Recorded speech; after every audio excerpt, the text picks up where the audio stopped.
Easy. Hello, ladies and gentlemen, and welcome back to the X-Men Retrospective. I'm the sacrificed Trasnail, and I'm joined by... I'm the Juggernaut, Kirkland Batzer. I'm the sickly little geek, Dylan Muss. I'm the astral plane, Taylor Field.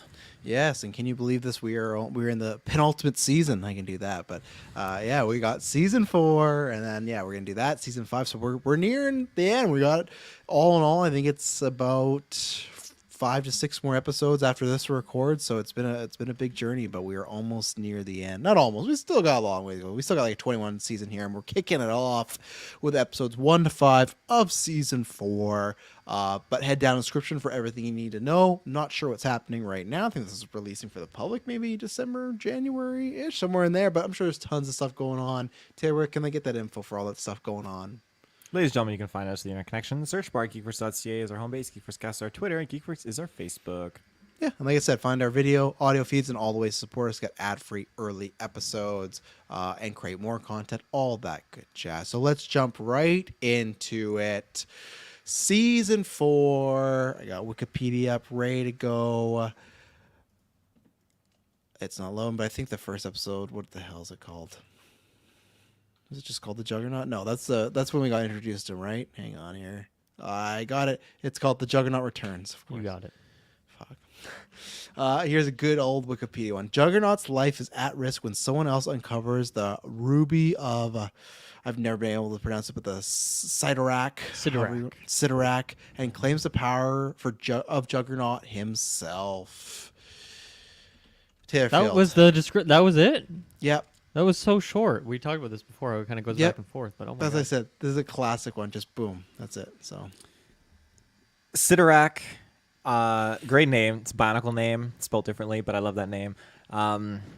I had no idea the origins surrounding Juggernaut for this, so to kind of learn a little bit more about that, especially because I wasn't expecting it all to be revealed in the same episode. You get that loose line, like, I'm not really a mutant or whatever he says, and I thought, oh, that's kind of a weird thing to say, because I didn't know any better.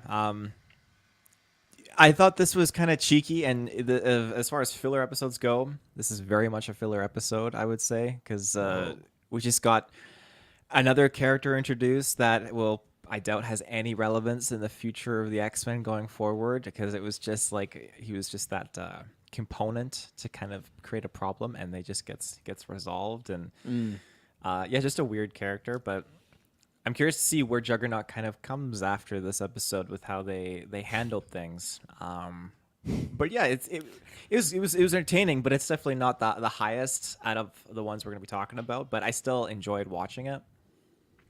okay, Mr. Patson. Yeah, I really like this episode. It was I like the character of Juggernaut, just so iconic for his look and his appearances in previous episodes. I feel like I've just enjoyed what's going on. He very much fits that like Rhino type of character for me, and I love Rhino from Spider-Man. So I think I just coincide with that guy. And I think there was some things revealed that definitely was new to me. Specifically, like with like the stone of whatever it's called, and just like the significance for him with it, that was all new to me. And there was just some funny goofy things that were going on in this episode, but I think I'm kind of like with Taylor here, where I don't think there's like major story scope things going on. It is in like, I do like the interaction between Juggernaut and Charles. Maybe like by the end of this episode, they're not so much in the same place that they were at the start of it. Specifically, just Juggernaut trying to hunt him down and fuck him up. So Why do you hate me? I'm your brother. We grew up together. Everything's always, like, I know he's actually asking questions, but everything's always just a question with Charles, and he's always shocked by whatever he's asking. Yeah. Mr. Muss? Yeah. So speaking ahead slightly here, looking at like this 5-episode chunk that we are doing here, very bizarre. This is starting a new season, but it very much feels like Xavier's arc almost. Like all of these episodes are centered around him and focus on his story and giving him some more backstory and whatnot. So that's a fun perspective to see because I think at times, like even in season 1, he was very much a character that kind of existed in the shadows. Like he was barely in the show, it felt like, and he was like so sketchy at times. And Yeah. we've seen obviously a lot more development over these other seasons, but it was cool to have the start of this season really seem to focus on him, and because of that, like there's some characters that are very absent. Like I don't know, is Jubilee just like not a big part of this series for the rest of it? Because she was very absent in last season. She's coming and back for the new show. I think I know, she like does she's in lesser. here, she pops in a Yeah. little bit, but there's so many times where it's like, where's Jubilee? Oh, she was just like playing basketball, and then she just misses on this episode, and then she's gone for like 2 episodes. And it's kind of bizarre. And then I also just felt like, in general, like the animation quality was all over the place on this season. A couple episodes looked fine and standard, and then a couple of them looked really bad, and there were some really weird faces and stuff. So I don't know if there was something weird going on with budget or timeline or something when they were making this season in particular. But to kind of zero it down back down to this episode, specifically Juggernaut Returns, I really liked it. This is going to sound dumb, but this felt like a Saturday morning cartoon. Like it was very stupid, silly, over the top. There was a lot of great quips in there. So this felt like just like a very classic good episode. And I don't look at it as a filler episode because I think of Juggernaut and his relation to Professor X and all that as being like a very important relationship, and it makes sense that he would be bumping around and doing stuff. And yeah, I think this other guy, which I don't think really has a name, but like we'll say the new Juggernaut, very weird, interesting character. I don't think we'll see him again, but I think this is a very fun, goofy episode, and yeah, I was very into it. This to me, this is like the kind of the perfect way to start a season. You're not setting up like the huge plot of like the overarching thing for the season. You're just starting in a more lighthearted place, but something a bit familiar too. Getting to see some of the characters back and all that stuff. So yeah, it was a good start to the new season. Is this the season where the quality was brought down, Travis? Or No, is it the next season? year. Next year is when you'll see it a bit more. Maybe this is more than. But some did you of guys the notice that tail too? Like end, some faces and stuff. It's like, Oh yeah. man, that is not the same character. It looks completely different. I don't know about necessarily the faces or like the animation, but I will say I felt like they focused more on just world building stuff in the sense like regular people out in the world had like more actual like vocals, like dialogue with themselves and just okay. things going on. I felt like, which is different because usually I feel like it's characters that are prominent to the story and our heroes or villains. But in this case, there's so many side characters that were just talking and doing things, and it felt much more like an actual like living world that the X-Men were working in. So there's that. I'm with you though, Dylan. I noticed like in a couple episodes that we'll be getting to, just certain faces, they look just like scribbled on there for a quick little shot, which I feel like normally it doesn't have that. Like they usually have great attention to detail in like basically all their frames. It wasn't enough to like really bring down the enjoyment, but I definitely caught my eye a couple times. yeah. Did we figure out if there was a vacuum on? I'll edit this out. It's definitely Kirkland. Your mic might not be. Oh, okay. It's not, so it's not just me. You can hear it. yeah, because when Oh, it's you, gone. when you mute him, it's gone. Yeah. What'd you say? Shay's clipping Marco, so I'll give her the belt. Why you just mute it when you're not talking? Yeah, you're fine. You can only hear cut me when I that talk, so I just no, I'm won't talk. keeping that. That's I how we honestly- that's how we get Kirkland shares. I think it's fine. No, it's fine. I just wanted to be clear. I will write where am I at? Okay, 7 minutes. Okay, I'll write a note there. Anyway, so I think actually Dylan phrased it a good way. It's like it is a good start to the season. I just don't think it's an episode I would return to. But when you're thinking of it that way, that does work. So I guess for me, it just comes down to tasting. I never liked where Juggernaut's powers come from. I don't like this. I just prefer him as a mutant. I don't like that's from some crystal. I think, especially because just the last season and there's sometimes this season we're getting so spacey. I like it more where it's like, hey, this is the powers, and I get it. How are the powers? He's just like a big head, and I don't know. It's a whole thing. So, I like Juggernaut when he's more just the goon. Even at him and his Xavier relationship, it's odd. It's always been an odd pairing. So I liked this episode enough. I had fun with it, but unfortunately, like I looked at my notes, I didn't have much to say because I think it was pretty basic bones. Like we kind of went over it as far as him and Charles have a little interaction, because Charles, like, that's been the best part, and like Dylan alluded to that, where he all the episodes with Juggernaut, it's usually he just sends them. He's like, "Oh, that used to be my brother. Don't hurt him too bad," or something like that. And that's kind of it. So it's good to have them have interaction. So that was a plus for me. But I wasn't too invested in this. But it's like a fun little adventure thing. So that's where, at the start of a season, just like the X-Men are back. They're still after people. Juggernaut, he's a fan favorite. I think it works there. But definitely not one that I would ever, unless I'm watching the show together, put on and be like, "Oh, I got to watch that Juggernaut episode." Where there's tons of other just one-off episodes I would. So that's my thoughts on that. So Fair enough. where do we want to start? Well, yeah, I wanted to bring up the tablet of Sidorak is what this is called, and that's what's giving him his powers. So this sounded familiar to me, and then I remembered that like Doctor Strange is somehow entangled with. So I don't know if Sidorak is a place and there's different artifacts that come from Sidorak, or if at some point like Doctor Strange acquires this same tablet that gives him powers. But I feel like I don't know, actually. I feel like in Midnight Suns, one of his cards is something of Sidorak. Maybe in Ultimate Alliance 3 as like Alliance the has some bands stuff. of Sidorak, Yeah, right? something like so that, yeah, yeah. I'm curious what the origin of that is. I should look into it and see if that is like a place or an ancient civilization or whatever it is. It's some sort of power, and I'd be curious if Doctor Strange just like acquires it to bolster his abilities, unlock a new skill tree more or less. He just finds this thing, even if it's outside of like the Sorcerer Supreme powers that you think of. But yeah, I thought that was a fun, weird, like Marvel deep cut kind of thing. Is cool to see that connection. I never would have thought that like the Juggernaut out of anyone has like some tie to the, sorcerer. Right? Right. You something. don't think of him as a sorcerer. Yeah. It's such a weird fit of like, this like, because his power, I think it's kind of Hulk-like. You're just like, his mutant powers, he's super strong and he runs fast, he becomes unstoppable. But to be like, but that's actually because of magic and a crystal. You go, okay. For me, I always, it was an odd choice to do, but that's what we And did. like I never really thought about it, but like the fact that his armor is like a part of that, like when Yeah. Buddy swaps with him, like he just gets that helmet again. Like That was I just so thought it was his bizarre. armor that he chose, but it's actually a part of the tablet of Sidorak. Just to chime in on that. So is this or Doctor Strange using like the bands of Sidorak is what it's called? That On looks Thanos? like what I'm thinking. maybe of. not at this point. They might not have been The legally Crimson allowed Bands of to Sidorak. call it. Yeah, the Crimson Bands or whatever. And then people were saying that this is actually Sidorak in Doctor Strange 2, but I Shit. don't know what that is. That's Okay, Xavier's so it's brother like- right there. It's like an underworld dude, and like his. Well, Sidorak isn't like that's not Xavier's brother. Like, Sidorak's his I own know. thing, This right? is just for comedic purposes. Oh,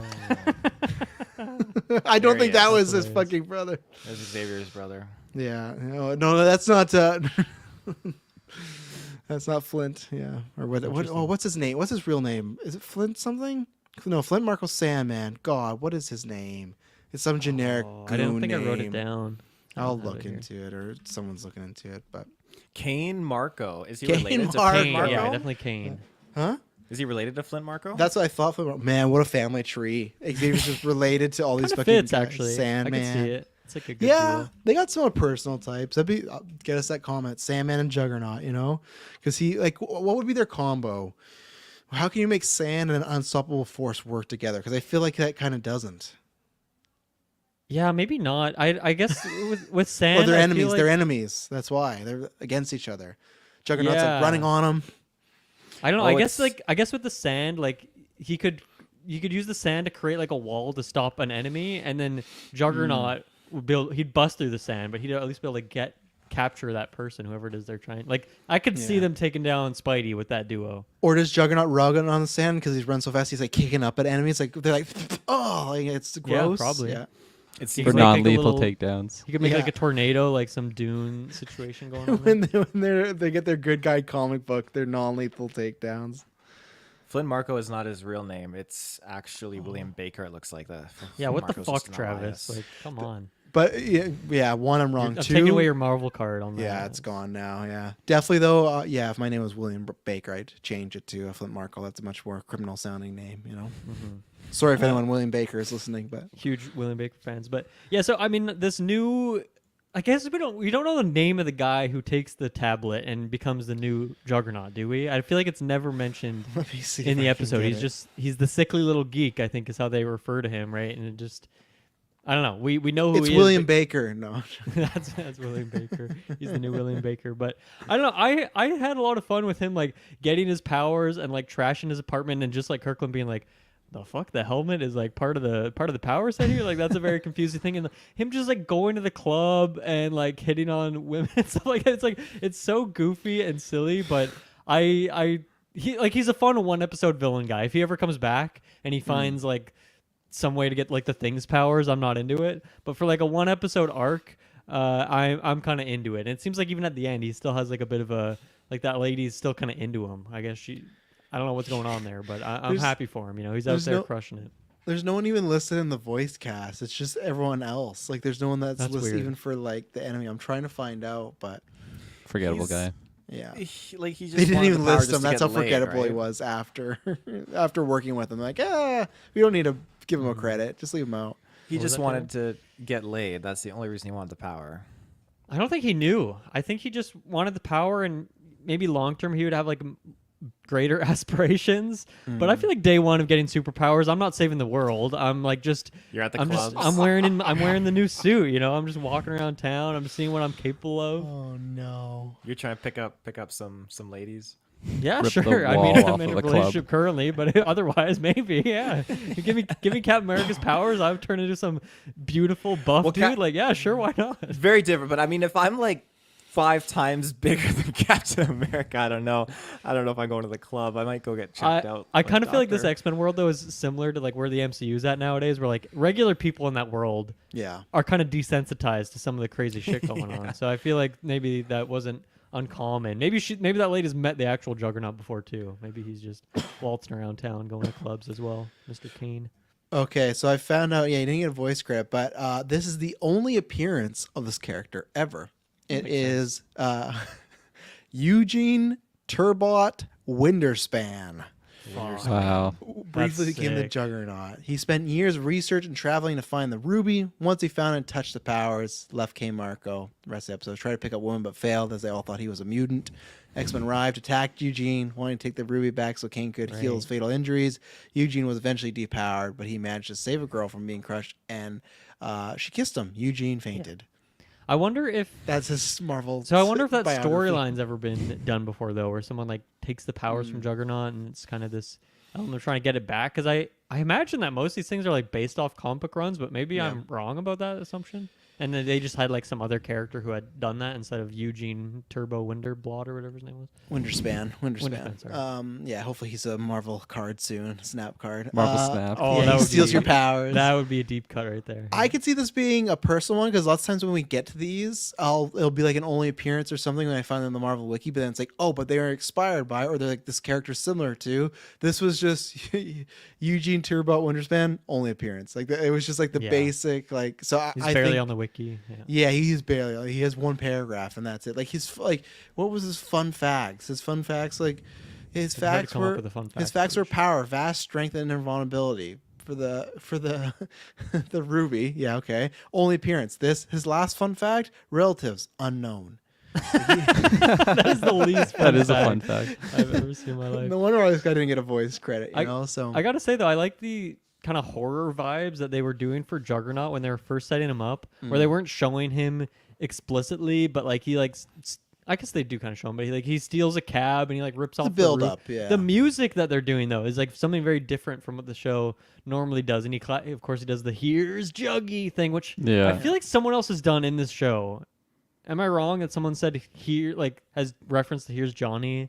yeah, line? Wolverine I think did we've that talked last. about- yeah. yeah. Wolverine did that the last reviews we did. Yeah, Okay, there you go. So yeah, I guess that's like a recurring thing at this point. But I like the setup of Juggernaut and kind of putting it as more of like a bit of a horror angle slightly. yeah. I'm very curious when we get him live action what they do, but I always like Juggernaut. I think I agree with you. The music was a nice touch. Obviously, he's not in here after that, like the build that we meet him, then he's just kind of in the hospital. But I liked though. Again, I already referred that in my opening. I liked him being. It reminded me of Sabretooth being in the hospital in season 1, where you just have certain characters peeking in or talking about and stuff. And again, you got to see Xavier being close, and I like that it's even Xavier. He really shouldn't feel guilty. He still really wants to get him healed up and always thinks maybe there's a chance that they can, be brothers again, or maybe Juggernaut could end up on the X-Men, which I think would be kind of fun, but obviously that doesn't happen. But yeah, Juggernaut stuff's good. I think all my stuff is more we're spending time with this guy that like like Taylor says, pretty much there to pick up women, like that stuff. It's all kind of fun, but it's kind of like I won't say it's in the middle of fun and eye rolly for me. I don't know what that term would be, but it's just it's not anything I care for. And I feel like when we did Spider-Man, I feel like there's Batman. I feel like that's almost like go to in so many animated kids shows where it's like there's some guy that gets the powers to be cool to get women. It's a weird trope, but Very much a thing from the 90s. Yeah. yes. Just out of curiosity, like which version do you like more in the live action? When you mentioned live action, The Travis? left. I mean, yeah, definitely Deadpool. Yeah, I don't know. Not Vinnie Jones and that. Last like, Stand. why is I this- mean, I'm just thinking about all, like the quippy, like kind of cringe lines he has too in those. I'm the Juggernaut, bitch. And I Yeah. don't think in the MCU he's gonna look like that. I think the MCU, it's tough with the like. I feel like he does kind of have to be a I forgot how bad he looks. I thought he looked so much better than that. it's tough because like he's a massive guy. It's not like because you can go get a bodybuilder, but then he's not gonna access. Like I feel like you do have to CGI him. But the problem, the problem when you have to do that, when you have to just CGI a big person, it's gonna look like crap. So I think Deadpool was smart to put him in like a bunch of. It things works that- because it's Deadpool. yeah. Yeah. And that's why I think you'll get him in live action MCU at one point, but it's always weird when you have a big CGI person. It's because we know what the skin looks like. He's supposed to just be a big guy. Like obviously it's a giant guy, but he's still supposed to be a human and have hair. So, but why is he gonna look like a computer animation? But Yeah. we'll get to that one day. Alas. We get to see a Juggernaut versus Hulk brief fight Yeah. in the Danger Room. Yeah, that's I don't think fun. we've seen Hulk No. in this show yet because we've seen a lot of other characters like pop up for a frame or whatnot. But yeah, I don't think we've ever seen Hulk before, so that was kind of fun. Yeah. Because I feel like he enjoyed never that. even popped up in like Spider-Man, did he, Travis? I can't recall. I don't think so, unless it was like a quick, maybe like in Secret Wars when he's picking people, but Maybe, no, it doesn't yeah. happen. Yeah, this is the point that Hulk had a show, but yeah, that Right. as a kid, and even now, I'm like, man, I'd take the full 10-minute fight scene of that. That'd be a good beat him down, drag. Like I want to see Juggernaut versus Hulk. We don't get enough of those big guys fighting. We didn't get the Thanos Hulk rematch in Endgame, so I hope Hulk and Juggernaut. I'd pay good money to see that. Yeah. Short film. Don't even make it a movie. No bad writing. Just give me the fight scene. Make it like a short film before MCU movie. The day Juggernaut and Hulk fought. Once Done. again, give us that Wong like fight. What was it? Like the fighting ring. the Fight show. Club. Yeah, Yeah, MCU exactly. Fight Club. We Yeah. do some really fun stuff with characters like that. Yeah, I saw the Hulk in there as well. I don't know if they're actually the Power Rangers or just like trying to go for that look, but they had like a set Maybe of the that pink might be Power so. Rangers and don't know what other color it was. There's like but some that was kaiju cool to going see. on in there. Yeah, absolutely. Taylor, I want you to look up for me quickly. In the last Marvel Capcom game, can you see if Juggernaut and Hulk were in there? Because if so, that might be a stream thing. I've always I wanted feel to like get Hulk into would those. have to be, but yeah, Hulk, I, yeah. Juggernaut would seem like a bit more of like why would you include him when there's other more like iconic big beefy dudes, like Because they the saw this Thing and- episode and they're like, Yeah. we need to Exactly. do this. Juggernaut, But the bitch. only reason I ask is I remember there's lots of X-Men in those games. I've always wanted to play Okay. them, but yeah. someday. I've been working on people. I can tease this because this is gonna be after stream. I've been working on concept of maybe on the charity stream doing like a fight club segment where we do 2 to 3 hours of just different fighting games. So like Smash, that'd be like fun. like a bunch of like I'd be fighting down. games like that, like a little nice mini tourney. Doesn't look like It's just a like, yes or no. Oh, there's the Hulk. Juggernaut's in there, but Hulk's It's just in there. you just say no, Taylor. That's all I needed. Wow, I I'm didn't getting need the image. visual for you guys. Yeah, that has to be a game. So stay tuned. But that's probably happening. Just rocket. Just rocket. in Rocket there. and Juggernaut. Let's get it. I did find like Charles's motivation to get Juggernaut's powers back just extremely weak for me. I don't think it. I did not buy it at all. He's just yeah he wants to kill me no matter what, but he's my brother at the end of the day. So let's just get his powers back and just hope that he doesn't want to kill me. I just He thought has that to was heal so him. He doesn't want him to die lazy. on his table. It's on, ridiculous they to grew me. up Like, just together. let him die. Like, if this guy, all his motivation in Wow. life is to like get to you, I don't know. Maybe he just has different moral compass than me. But I just found it so ridiculous, and everybody was just like, okay, yeah, let's just do it. For the But, like- amount of like destruction that the Juggernaut can cause and just kill innocent people just to get to Charles, you're just gonna take a chance that giving his powers back, he's just gonna walk away. Now that is what happened, but like.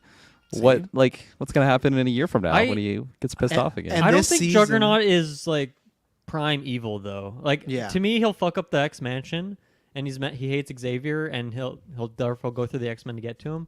but I don't think he's the kind of guy who's just going to go like kill civilians in the street. I agree.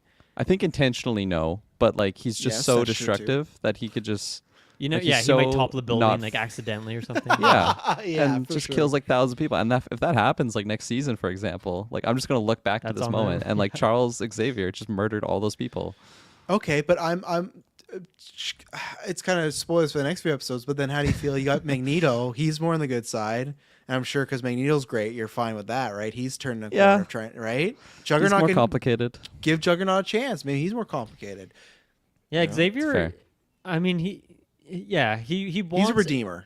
Yeah, he wants people to like come to the light side on their own terms, and he tries to give them as many outs to get to that point as possible, I guess. And because like look Which at is definitely maybe not always the right thing to do. Which Yeah. is why he's once again a very shady character at times, and so, other times it's more obvious than not. But yeah. Wolverine and Gambit had in this show shady passes, right? Like Wolverine was with like a hit squad for the Canadian government, and Gambit was in the whatever thieves. It's the just den a of good thieves. resume, though. Good resume. So- No, yeah, I guess, but they've definitely probably killed or hurt some innocent people, and he's adopted them, True. right? So he's all about giving people a second chance. He's a good guy. Well, yeah, but a third, fourth, fifth, sixth chance. I mean, Yeah, he doesn't seem to put a limit on it. No, He's like, I'll try again. you're either turning good or you pass away. Like that's yeah. One time, Apocalypse is gonna be fucking on his face. Like I could really help you, and we could be friends. Maybe we're gonna one give you your day." powers back, Apocalypse. Yeah, We're gonna he give just you wants your destroys the powers. world. right and your in front of him. horseman Angel's like no, and he's turning back. Yeah. What do you guys think about the kind of backstory we're given for Xavier and Kane? We see a bunch of flashbacks of their childhood growing up. It's probably not the most nuanced thing ever, right? It's just like No. the older brother is kind of a bit of a bully, and then his dad, who's Piece of very shit. sketchy, Oh, but yeah. like still fucks up Kane mentally because he sends Kane away, and then Kane kind of misinterprets all of that. So obviously, very sketchy situation going on, but maybe shed some light on why Xavier makes some weird decisions because he wasn't raised in the best place. But I thought it was cool to see some of that stuff, even if it wasn't the most mind-blowing in terms of backstory. But it was certainly sad and makes me have additional sympathy for Xavier and Kane as well, even though Kane is a bully through that. I still feel like generally Yeah. messed up situation to grow up in. You know why he runs now. You know when you see Juggernaut, you're like, oh, his dad. You know if his dad was a better parent. You know, Oh, go sorry, ahead. Taylor. oh, No, you go ahead. Jinx. I was gonna say the I'm dad, Taylor Field, the, the stepfather keeping it a secret from Charles. Like, your mom's fine. Your mom's fine. He's like, no, she's sick. Oh, she's fine. It's like that's really fucked He was up. going for the money. He was definitely going for the Oh money. yeah. Oh, Yeah. He says Con that. con artist. Yeah, very very Yeah. sad. I never really thought about like Charles's like parents or anything like in the past. Like that's just never been something that's actually crossed my mind. So to actually like get some of that here was interesting for sure.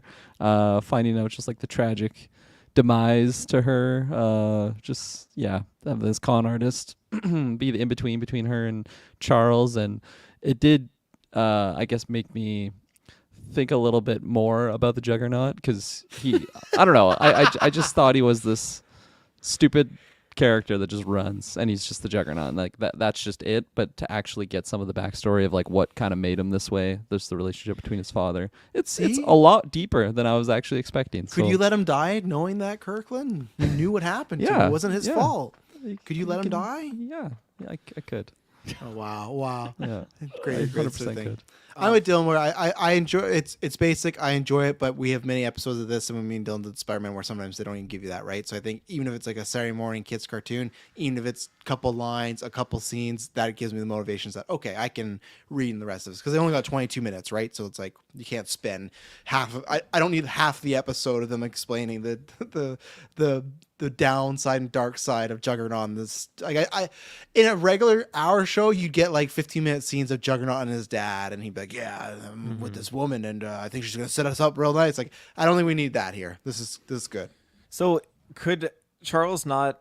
Obviously, I'm assuming he does something, but at the time, could he not detect his stepfather's thoughts and tell that, okay, he was in it for the money? But I'm assuming something happens because he's clearly not around and Charles did inherit everything. Doesn't he have a line about like you didn't have the ability to control stuff yet?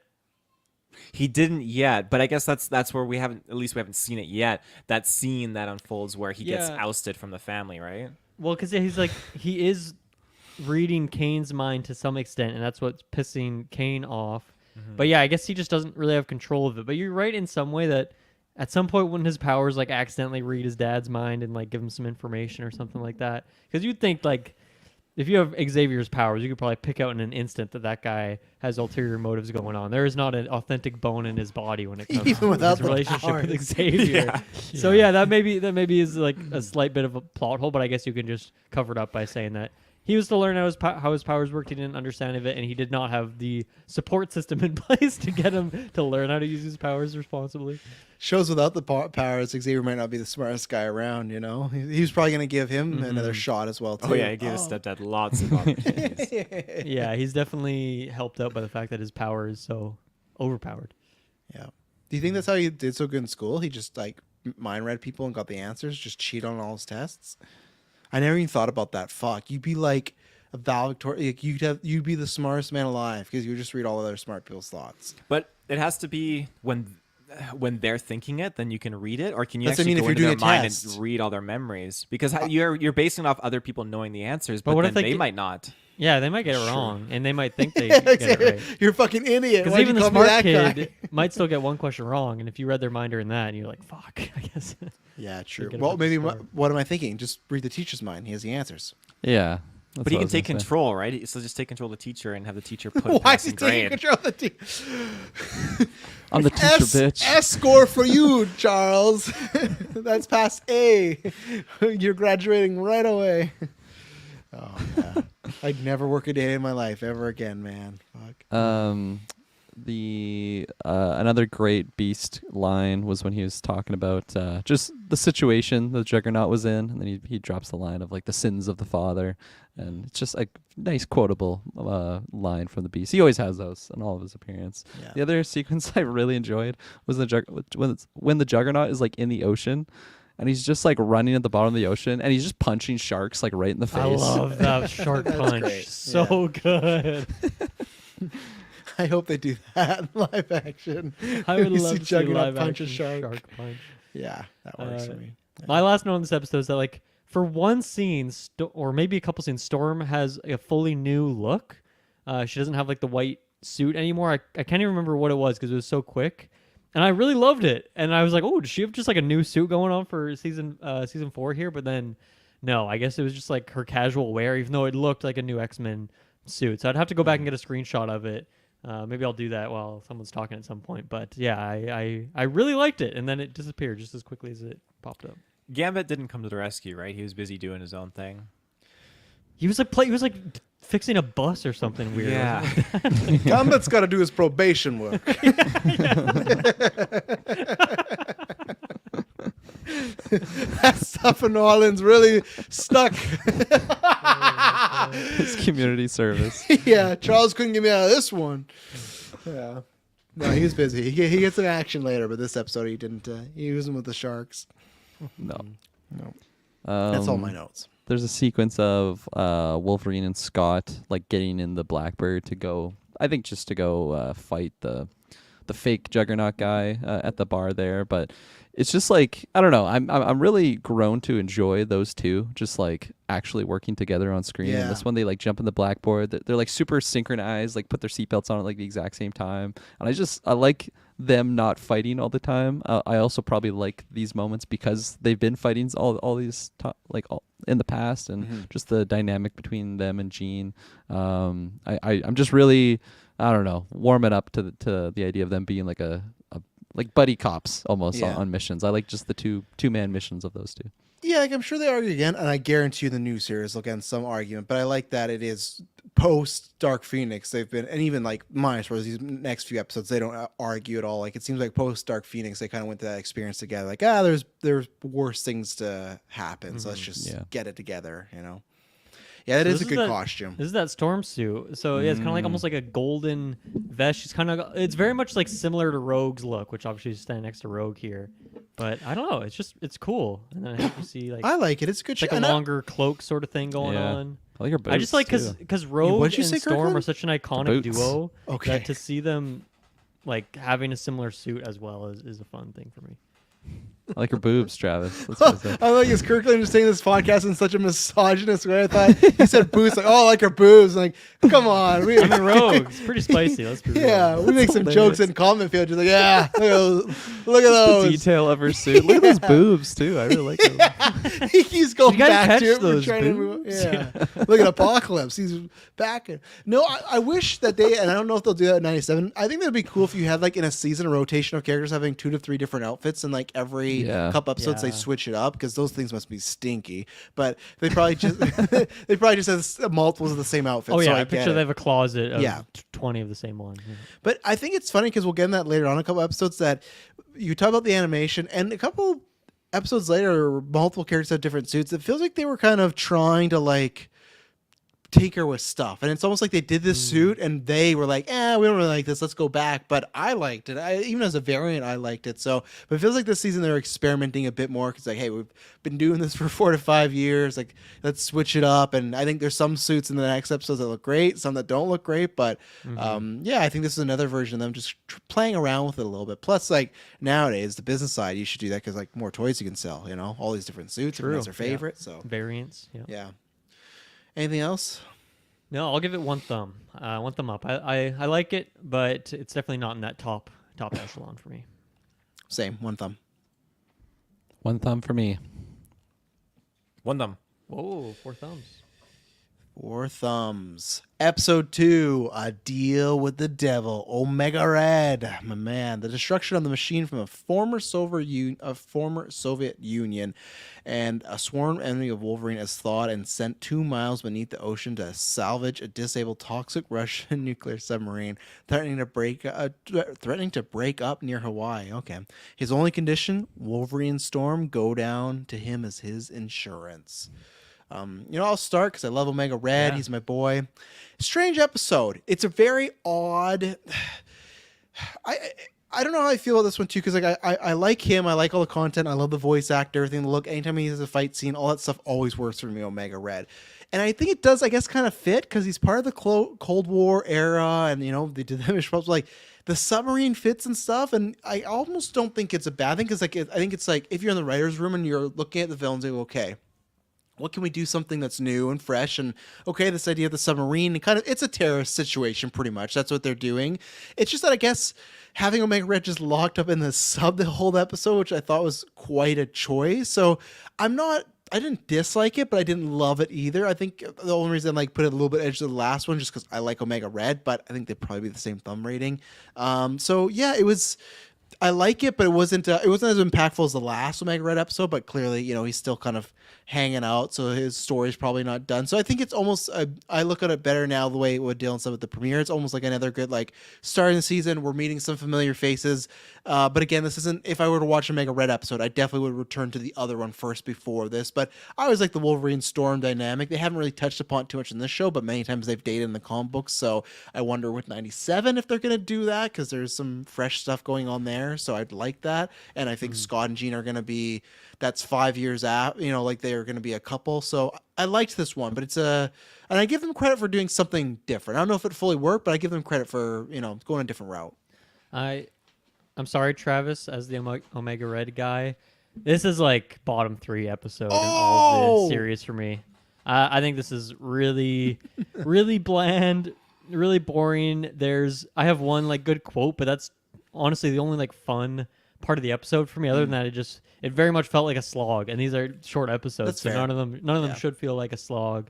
And I think I'm curious to talk about Omega Red's motivations and where he comes from for this stuff, because I just feel like it makes no sense. And even just the writing of like putting this implant in him, but then like he just pulls the implant out. It's like, why was this written this way? Like none of this makes sense or is compelling. So yeah, I think this was one of the worst episodes yet, and it is too bad, because I was excited to see Omega Red pop up again, because we only got him in that one episode so far, and I want to see what other stuff he's got. But this was not it for me.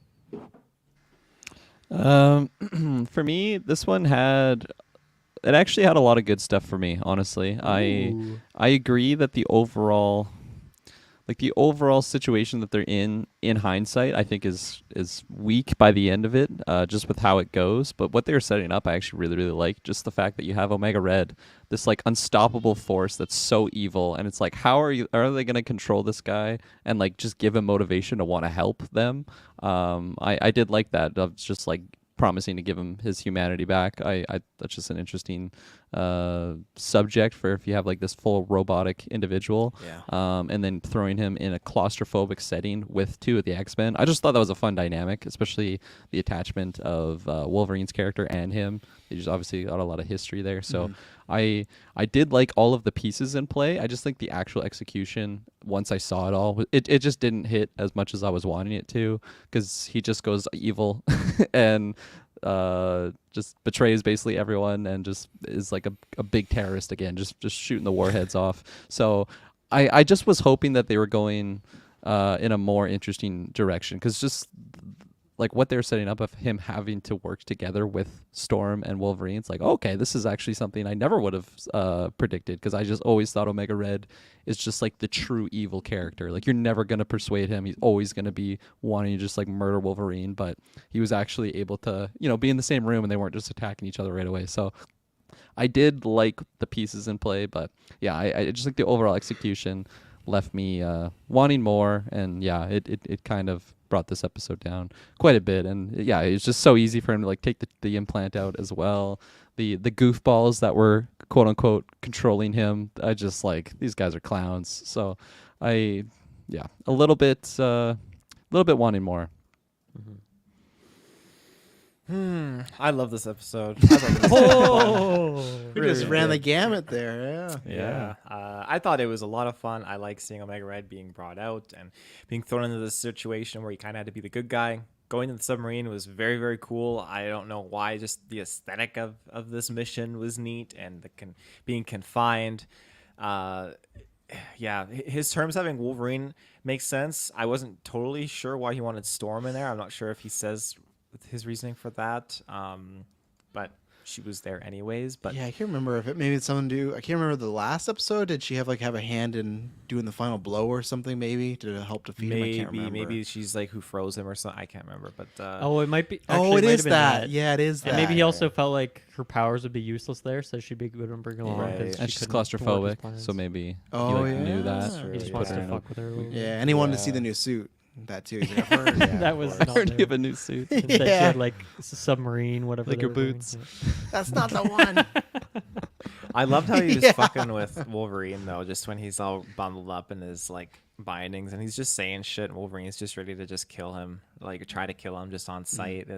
That was very good. But yeah, I just think it was fun when he gets control of the warheads and everything, and things just, this is where to me it felt like there was a lot of outer world building, because humans are actually working really, really well with the X-Men in this, and I actually appreciated that, where the X-Men were trying to hold off and then let the Air Force come in and deal the damage to the nukes, and it just felt like a really cool balance between humanity and X-Men in a situation where we've not seen that really at all for the longest time, and I appreciated that.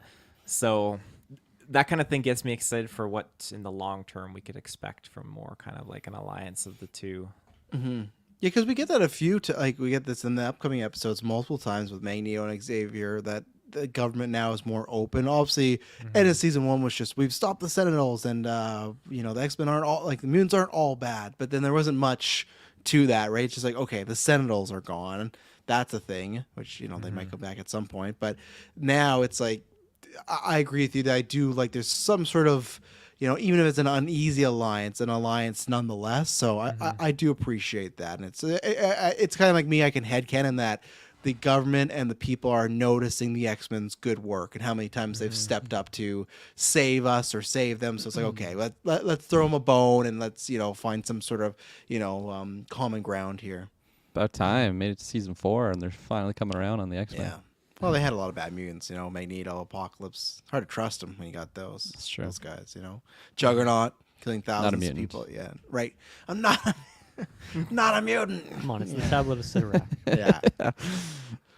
I want to talk about this. So the stakes of this episode are huge, right? Some of the biggest stakes we've had in the entire show. Where like Phoenix is obviously like the peak of like this is going to destroy literally every Yeah. single thing The ever. universe. And there's people like Apocalypse who are like pretty severe in that way, but I think his makes sense and it's well done enough. But I guess I didn't like that the stakes of this episode were potentially world-ending situation where it seems like the entirety of Earth could just be completely destroyed by this, and so they put Red in this situation, and then like yeah, he literally just pulls the thing out. Like they didn't think far enough that he could just. There's no downside of him pulling that implant out, and then also just like Red's motivation of why does he want to kill every single person ever and just completely end the world. So, do any of you have any takes on that, or why it's not as bad as I think it is? It's just a bit too much for me for who's just like this one solo dude who doesn't really make much sense. Well, it's capitalism, right? Can you expand on that thought, please? Well, that's his motives to launch the nukes, right? And just kind of like take like for what the world used to be in his time. Is that what you were kind of like trying to figure out? You're not really making sense to me. So if you could explain his plan, that would Why help. did what did he want to do? Why did he want to destroy the world? Omega He wanted to Red. destroy the world because the world was made up of capitalism now, and it's not like his old like Soviet Union communist. communism. Yeah. Yeah, that's what So his he wants to kill made for. everybody. So he wants and to start over. kill every single person in the world. And That's what the I took. solution? That's honestly what I took it as, because he's like he has no humanity. So he does like Soviet Union's over. His time's passed. He's just like everybody's living in this. Like this is the final mission, basically, because he isn't a human. He's just a robot, just to kill absolutely everybody. It's very just I don't know, big bad guy motivation there, but pretty weak in my mind. But still, Yeah. it just I thought it fit the character at least, just because he like he's saying that he wants his humanity back, but like he also just hates the way that this world is living because he's so like for the Soviet Union and communism. It's not in that era, so therefore it's like the final plan is to just murder everyone, and that's kind of clean just what he wants to slate go sort with. of thing. Yeah. Yeah, I think it is very Saturday morning cartoon. Luckily in any of the cartoons, I don't have too much of a big problem with the world-ending stakes because it's like, well, we got to write 22 episodes, and we're gonna do this a few times.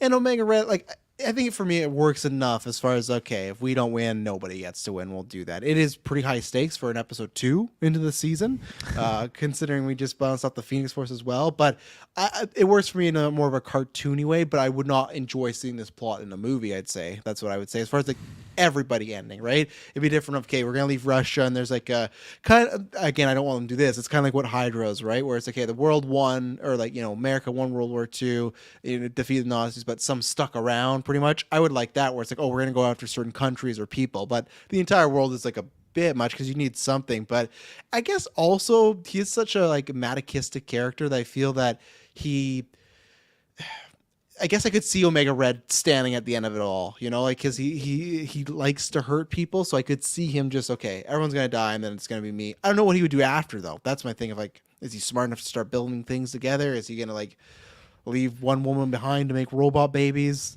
I don't know. One robot behind. Yeah, one robot life. Yeah. The quote that I liked, I believe, is a Rogue quote. Her and Beast are up in the skies, like taking out missiles or something like that. And she's like, "Hold on, Hank, we got 4 birds left in this turkey soup," referring to like not wanting to blow up the ship when there's still people on board. Yeah. So, that was my last note on this episode here. I really liked when it's the same sequence, sort of like her and Beast are in the Blackbird, and then they're just kind of like obstructed by the water. Like that's the only thing that's stopping them from getting in there. And then finally Rogue's like, "Fuck this! Like I'm just going in," and she just dives in. I just like when Rogue just kind of like, cause she is so powerful, just take things like in her own hands. Like Yeah. I could probably hold my breath and just go do it, cause she just goes down there, rips a huge hole in the submarine. Definitely throws a wrench in the cog of Omega Red's plan, just because he thought he was like so separated from her. But like she is a super. She's a super character that has Yes. really, really powerful powers. I just, I really like that moment. Yeah, you kind of forget because she's not the leader, and there'll be some episodes where she's the backbone, but we kind of she can at any point become the most powerful character in multiple facets, right? And I think that there's other characters that are powerful, but Rogue has a certain quality where, like you said, if she's going to want to just do something, she'll just do it. She's not going to care. She's not going to care about the blowback. She'll throw some insult at you, and you won't have a comeback, and that's Rogue's story. Yeah. Taylor, is there anything more on this episode you loved you want to shout out? No, I was gonna speak more to the diving underwater situation, but you hit that, Kirkland. Oh, one thing I Smack forgot, that. which is just this season in general, we have a new intro. They changed the intro finally. Well, they did, but then sometime they went back to the original theme because they had that like really new rock and roll style, Yeah, yeah. right? And then I swear one episode I heard it was back to the original theme. I was watching. And then like it the at one shots point. are different and stuff. Right. like, Okay. Yeah. The shots. But Yeah. you're those right. were The music different. was different. But yeah, I'd have to go back now and because I usually skip the intro, but I did, Yeah. make sure to watch on this new season. I think it was only episode 2 where they had that like really almost like heavy metal version. And again, that's where it's like this 4 seems like it's experimental. Like, okay, let's do a new theme, let's change it. And then we didn't talk about this. I don't think they had an episode 1, but they have, which I don't like, these weird like end credit preview for the next episodes during the credits where Yeah, and some some of we them are ha- not even that. They're just a random scene. a scene from yeah. the past. Yeah. So it's strange, and that's where you can kind of see like later on when we get to 5 when there's some issues. You can see that whoever it was, whatever exec or whatever was happening, you can see that changes were all around, and that's one that didn't work for me. But I actually liked that heavy metal one. I don't mind because like we had 3 seasons of the original theme. Yep. Let's keep it, but they didn't. And then there's some new changes. Obviously, there's no new member, so you don't really have to worry about changing much. It's not like well they're on the roster now, so let's give them a new intro. So. That's all I have. Like I said, enjoy the episode, but I didn't have too much because I thought overall it was pretty basic and everything I would have talked about we hit on. Anything? I'm a single thumb. I'm a single thumb as well. Oh, 2 doubles coming here. Two doubles. thumbs. I was at 2 down. You guys, I'll go to 2. I'll go 1.5 down now. You guys Oh, talked me up a little bit in Nice. terms of some justification for who this red guy, what Red's up to. Yeah. He's just cool too. You always look at him. He that always Oh, helps yeah. too. It's just he's definitely somebody you could just pick up, and I feel like you just drop him in a bunch of anime stuff, Kirkland, and he works. Oh, yeah. Like I've seen. He's that. he's an immortal type of villain that will just Yeah. always come back. It doesn't matter if you like just rip him into shreds. Like he's gonna come back in a couple seasons, and I think that's something that just really resonates with me is because I've liked those types of villains in the past of just like an impossible to defeat character. And there is very, very powerful characters that we've already interacted throughout the show. But I don't know what it is about Omega Red. I have him on such like a high tier of villains because he seems like he's unstoppable. Even though we've interacted with Apocalypse and like literally world-ending type characters, he stands so high for me. He has that Power of communism. Yeah. Yeah. Yeah. He just has that evil element too, where it's like out of all the villains, like Apocalypse, like he's definitely powerful, but like I don't want to fight Omega Red. There's just something about like he's gonna really hurt you. I just thought about this with my idea because now we've done this. When we get closer to X-Men '97, we're gonna do a predictions cast. So that'll be fun.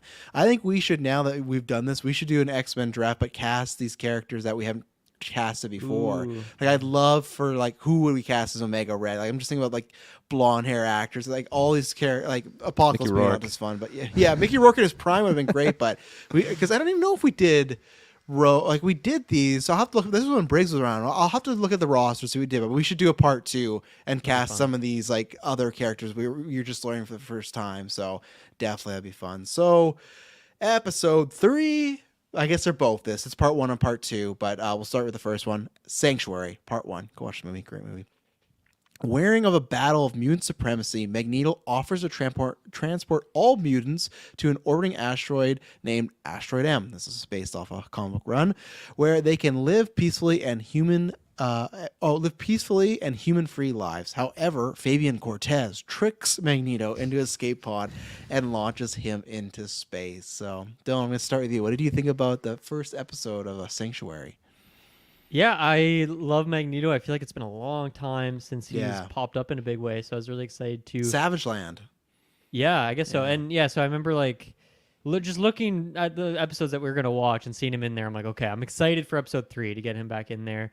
And yeah, this episode definitely lived up to the hype. There's a lot going on, even just this part 1. When you factor in the part 2, I think this is a really fun concept. I really like the idea, and I think the execution was really well done. And I like some of these kind of newer characters we're going to get introduced to, alongside just seeing some returning favorites and all that. So yeah, I really liked this episode. This is like prime Magneto is on his own trip. Like he's trying to cure the world in his way, but he's doing it in like a very misguided way, and he's busting into a UN meeting and like threatening people, which is like, I don't know, man. Maybe you could take that part out of your plan, but like You should he's listen just- to me, Yeah. but don't threaten me, or I will He's come just- for you. He's so passionate, and so I love to see that back and forth. So yeah, this is a classic 2-parter, and I'm really happy with it. I really enjoyed it. Yeah, I'm with Dylan. I'm a big fan of this one. It has been a minute, and I did not love the Savage Land stuff, so it's nice to see Magneto and stuff I care. And I like, again, when it comes down to space, when I like Magneto when it is more. This is a space episode, but it's very politically driven. I like that more than he's on an island with dinosaurs. You know, that is fun. I know, I'm sure Taylor loves it, but like, I like when he does have to do this. So, and what I really enjoy too is because, not that they had this idea that in 2024 you get a follow up, but the idea that we're gonna get Magneto on the team. I feel like you're starting to see like you can draw the line. I feel like from this 2-parter to what we will get in 97 of, he is doing things in a deceiving way, but he's trying to he's trying to be better about it, and he knows there's certain ways in the past that didn't work, so he doesn't want to go full Charles, but maybe adapt some things in the Magneto way. So I feel like you can draw a line from this episode to maybe what we'll get in 97 when he's on the team of the X-Men, actually one of the good guys. So I was watching this whole time like, oh, this is actually kind of fun, because it's like kind of little Easter eggs, like it was planned. So I'm sure all the writers watched all the seasons and went, okay, what could we, and it's kind of works because we're going into season 5, we're near the end. So again, much like the X-Men and the government having a relationship, it shows even the time away, okay, Magneto's even grown as a character. Not all these characters grow. Like Dylan said, Jubilee, she's just kind of around now, right? But Wolverine and Scott, Xavier a little bit, Magneto, you're seeing some changes with these characters. So yeah, I enjoy this whole storyline. And Asteroid M, I've not read. I didn't even know if I've read the full thing. I know it's a comic book arc, but I'm very loosey-goosey on that one. So one day we'll have to peel that open. I'd love but to yeah. check that out. Yeah, but no, it's it was a good episode. Good setup too, I think. Good one part. I really, really like this episode. I love the idea of this floating asteroid place for mutants. Just that idea of like space stations up in the like near Earth, but so far away, but still it's like an actual place. I mean, come on, Prey, Talos 1, Dylan. Like I just love that type of system they have in place. So that I had no idea that this was coming. Like I never heard about Asteroid M. What's up, Travis B? I thought you asked him what if Talos won. And I was like Talos, the MCU character. I'm like, you thought this would be his plan? Like, all the Skrulls gonna be on an asteroid. Very different Secret Invasion finale. The better Okay, now I'm clear. It's like, what if The better Talos Talos. won? I'm like, Yeah. Talos won. Better That's, argument. that's Taylor's what if episode, or Kirkland's what if episode. I got a pitch for you, Feige. What if Talos won? And he's Alright. just like, Mic can you elaborate? Yeah, Asteroid M, Asteroid T. Yeah, I've really, really liked the Magneto stuff. I think throughout this entire series, really, really like the character. But this is probably like my prime Magneto so far throughout the show. Of just he doesn't seem as like tyrannical. yeah, exactly. As maybe like I'm not even saying that's what he was coming across earlier on, but he just seemed a lot more extreme. Whereas this one, I feel like I can really see his line, and even Charles. And again, I'm sorry if I'm crossing over in part 2. I watched them back to back, so I don't really remember what parts are in what. But yeah, just like Charles talking about his like kind of his motivations, me like him being Magneto, and just like him able to kind of see where he's coming from. That's just talked about a lot more throughout this, and I think mostly just through Magneto's actions. He even has a line in here when they go to the Genosha. It's like a complex type thing, and he says like, I don't want to harm you, but I will protect my mutants. And like that type of Magneto is just my favorite, I think, because like he doesn't want to kill innocent people, but he will do what he deems is necessary. And it just he's a complicated character, but I love it here too, because he isn't just the straight up opposing force. Like there is other things in place that he kind of gets caught in the middle of, and yeah, it just had a lot of stuff that I had never experienced before in X-Men. So this was really, really a fun series of episodes for me. Yeah, I think that seeing this was very fresh. I was not expecting Magneto to be kind of establishing this whole setup here, and just to have him back too was very, very nice, because I kind of just forgot about him. But I like to know that the things of the past have evolved to shape this character to where he is now, where he, again, I'm not sure which is part 1 or part 2, but he's dealing with Cortez, like issue a statement of like apology to the American government and all this kind of stuff, like we didn't authorize this, all those things. And I like that kind of goes to show how he has changed and come to this point. Cortez was so fucking annoying. They hurt our leader. Like, he's just Great Magneto. fucking crikey. God damn, he was so annoying. I like his motives though, and how like his plan was secret from his team, but this was his plan. Sorry, I was just gonna say I was getting like Littlefinger vibes from Cortez in this from Two Towers, just like him like over Magneto's shoulder, essentially, almost just like whispering things into his ear. That's a little bit different dynamic, but still, he was riding hard on the Magneto train, almost too far. Magneto needed him, like very juice me up, chaotically.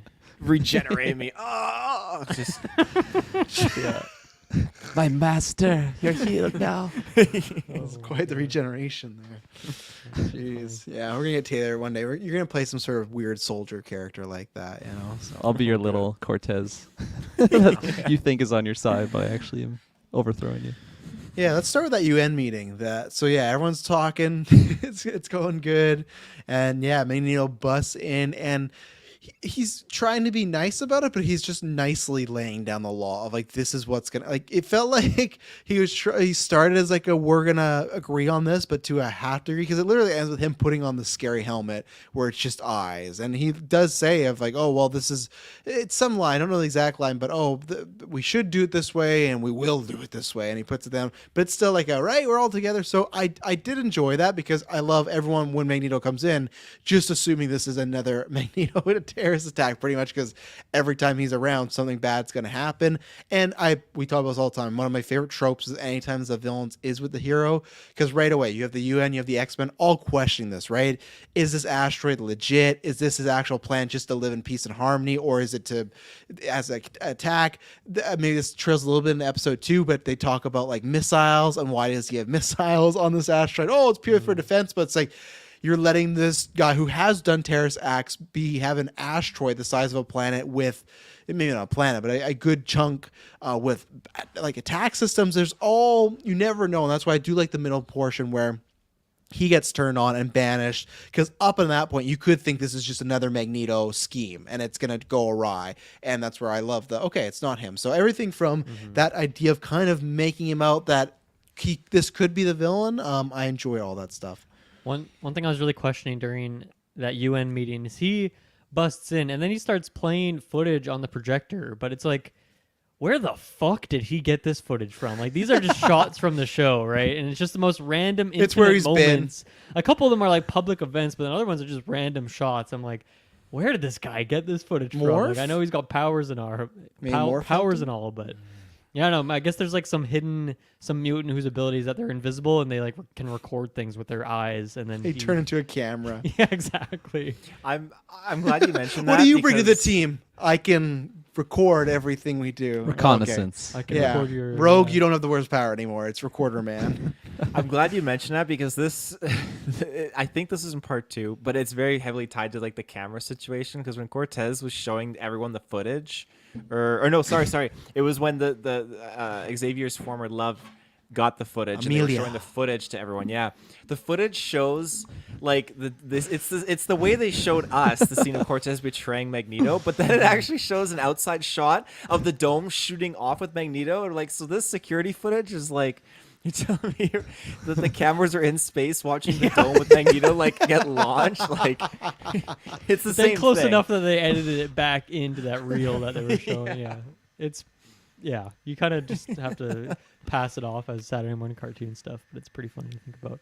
Does Asteroid M stand for Asteroid Magneto or Asteroid Mutant, or neither? I think it's arguable or debatable. Let me see. I would take it as mutant. That's the way that I went with. That would Asteroid be a bit more Mutant. inclusive, you would hope. It's very but then, like, egotistical of Kane's himself. Juggernaut's It's just not like allowed. Magneto asteroid. Literally on Wikipedia, though, when you click on, because it's in bold, like Asteroid M to get more information, when you click on it, just takes you to Magneto's page. So It says M-type asteroids, or a spectral class of asteroids, Oh. which appear to contain higher concentrations of metal phases, iron, nickel. So that three makes, meanings. That's That's fucking why cool, Magneto would go on actually. there. But it's Sure. neither, though. It turns out Triple it's meaning. another random thing. Yeah. How interesting. Thank you for that. That's Google cool. search, It's a that's triple fun. entendre. There's lots going on there. So, yeah, it's a cool name too. Just Asteroid M. Like that sounds like a cool sci-fi movie that would have Yeah. existed in the '80s. So, it's One a of the great project locations in name. Marvel Snap, of course. Oh, They is got it? That's everything cool. there. Yeah. I like that when Magneto's like showing this, and we're getting a couple glimpses of people like watching this unfold. I think is the situation, and you see like Apocalypse watching on a TV, Mm-hmm. Mister Sinister's watching on TV, and then like Storm's kid Yeah. or whatever in that place. I forget where that was exactly. That was a weird pull. Like here's our two like some of our biggest villains in the show, and then just like this kid in here too. But I feel like they did that another time in this set of episodes. I probably have my notes somewhere, but just showing a quick like 3 separate shots of people, and we've seen this many times before. Remember, like Doctor Strange was just there, like Yeah. watching the events unfold. So I kind of like when they do that. It makes the world feel a bit full, but it was good in this case to have like here's some of our supervillains, and they're watching this happen. And obviously, Apocalypse comes back in part 2 briefly, but Yeah. Yeah. And it's a big deal too because he's putting out the call to all mutants. He's not Yeah, just saying exactly. one. He's not just saying he's saying, hey, let's put everything aside. Let's be one. Let's be a unit. Let's all leave this. And obviously they don't all leave. Some of them just go to just check if this is a suspect situation. But and also, okay, you got Apocalypse, got Sinister, but I feel like those villains would acknowledge Magneto as one of the other big tier ones. So even if he's legit about this, so that he wants to put it all together, or if they're like, okay, what's this dude up to? Like what is and is it going to affect me? I do like that a lot. And also, like you said, Apocalypse does get involved somehow. So I agree with you completely. The Storm Sun is a strange one. I don't know if they're trying to tie that because like the Shadow King was there, but the Shadow King's left him. Like the Shadow King's not like if he's watching this, he doesn't need a kid. He can just like watch Be a this from bold cliffhanger just to flash the Shadow King back in there and not. again with the kid. Took him Yeah. over again, just like they did not. Poor kid. Yeah, poor kid. But yeah, it just makes there bigger stakes going on. Especially this is the big moment. You know, they're gonna go start their own kind of new country that's always in. I guess we're in space too, but just they painted Asteroid M as a very fast moving asteroid. I'll say that it looked like it was moving a lot. So yeah. Rogue and Gambit are flirting again. yep. Well, Rogue had that terrible experience with what's his name, you know, what was the fucking Ricky guy, or what was it Oh, Ricky? yeah. Oh, Yeah, yeah. man. And now he's a With the alien lizard people, yeah. She's like, I ain't So doing she's that open shit to ever it. again. Whereas Yeah. Gambit is very much, it seems to be looking at this as like an open relationship potentially, because even like later in this episode, he leaves one of the pods like on Asteroid M, and he's wearing like some raggedy clothes. He comes out with a girl. I think he was in there like up to no good, if you know what I mean. Clapping cheeks. Yeah, he Was he clapping raggedy cheeks. clothes, or did he just have his jacket off? I think he just had his jacket off. Wow. They're probably There's just probably a sex reason he had that clothes. jacket off. They're probably just sleeping. There's intergender like washrooms and stuff like that. There's not Not on much space Asteroid on this M. asteroid. A lot of you orgies know? going on in there. You don't I think just- do you think the likelihood is low that Gambit was banging this woman on this asteroid? That seems I like don't know. As we've rewatched this, it just I guess could be high, but I just feel like there's always such a will they. If the Rogue thing didn't happen at the beginning of this episode, I would say absolutely. But because it did, and they refer back to it in Toon she's so concerned about that. I don't think so. I don't think But- that's what they're because Beast also comes out of that room too. So unless there's No, like I a think- was Oh, there. he was in there. He was Oh, in yeah. I think it was a different room. But He's no, recording. because I also felt like in this episode, what a in this- story! What a story that girl has. and bring the blue guy in too. Because I also felt like I got might some be in part cards on two. my sleeve. it might be in part 2, but I feel like Gambit and Amelia kind of had something going on there. It wasn't No, obviously- I didn't read that. No, not established yet, but I felt like it was maybe the inklings of something starting there, and Gambit was like I could into believe it that. potentially. Yeah, it seemed like it to Really? me. It was the start. It was not like they had just had sex or something like that, but they were. Gambit was like, I kind of like this girl, and she's helping him out and all that stuff. Gambit, I didn't take that. I think he was just intrigued because he was the one asking questions to Beast about, hey, what's the deal with Xavier and her? So I don't think it was that. I think it was just are a they together? Or, yeah? He's just trying to fuck anything. Is she that moves. available? Yeah. Hey, Hank, you still with that woman, that dad? You know, that girl that didn't want you? You free? I'm gonna say that Gambit, even though he has been player, I think with how they posed it with Rogue, there was no. He was. If his pants were off, it was just to use the washroom. That's what I'm saying. I mean, but at this point, it's not like they're in a committed relationship or something. Like they're just kind of flirting again, and Rogue clearly still cares about him a lot because he gets left on the asteroid, and she's like really pissed about that and whatnot. But I don't know. I feel like Gambit, he's too much of a player in my mind. I don't think he's matured past that phase yet. I'm saying no. Okay. I hope we get more of this in 97 too. Like succinct, like what's the deal now? Like, are you guys an item? Are you? Because like it is very joking aside, I don't know what you do in that arrangement, because if you were to say, "Hey, I'm with you, Rogue," Gambit can never be like sexually active with anybody, right? Like that, unless that's if they make that deal, and that's fine. But like, yeah, but if they don't establish, that's a big, like. Then you could say, well, Rogue has to do it. I get it, but that's also a big thing to ask of Gambit to now never make love with anybody again. There, I don't know. Why are your arms up? You're looking like Beast in that room. Got armpit hair out He's there. looking like Beast coming out of the room. Oh, yes, Gambit. Use your hips more. I read the study of the Croatian books, and Like when it comes to Rogue, like she has to have, like, if she has gloves on her hands, she can put your hand on your shoulder, right? don't Or, like, hold pitch your the hand, condom right? thing. I'm the telling you, condom that's breaks gonna Gambit's work. life is over. It's done. But Gambit's taking that chance. She may not totally know. She may not know that condom breaks. Gambit's done. He's oh yeah, that's good. You know, Beast is like, no, Rogue, I think he's in pain. No, that can't. Taylor's like, I'm ready to fucking blow the doors off this. Well, he's Beast in there with Rogue now. Oh, he's everywhere. I just imagine he's reading a book and people start getting on. He's like, and he like puts his book down. So I just don't feel, and even then it doesn't matter. Like, you have to be so succinct. Like, that's just Gambit, just like his whole body's backwards and he's just like pushing forward with his genitals. Like, there's skin, there's thighs, find a way. there's like, I get you find a way, but like not a safe way. This is life or death with these people.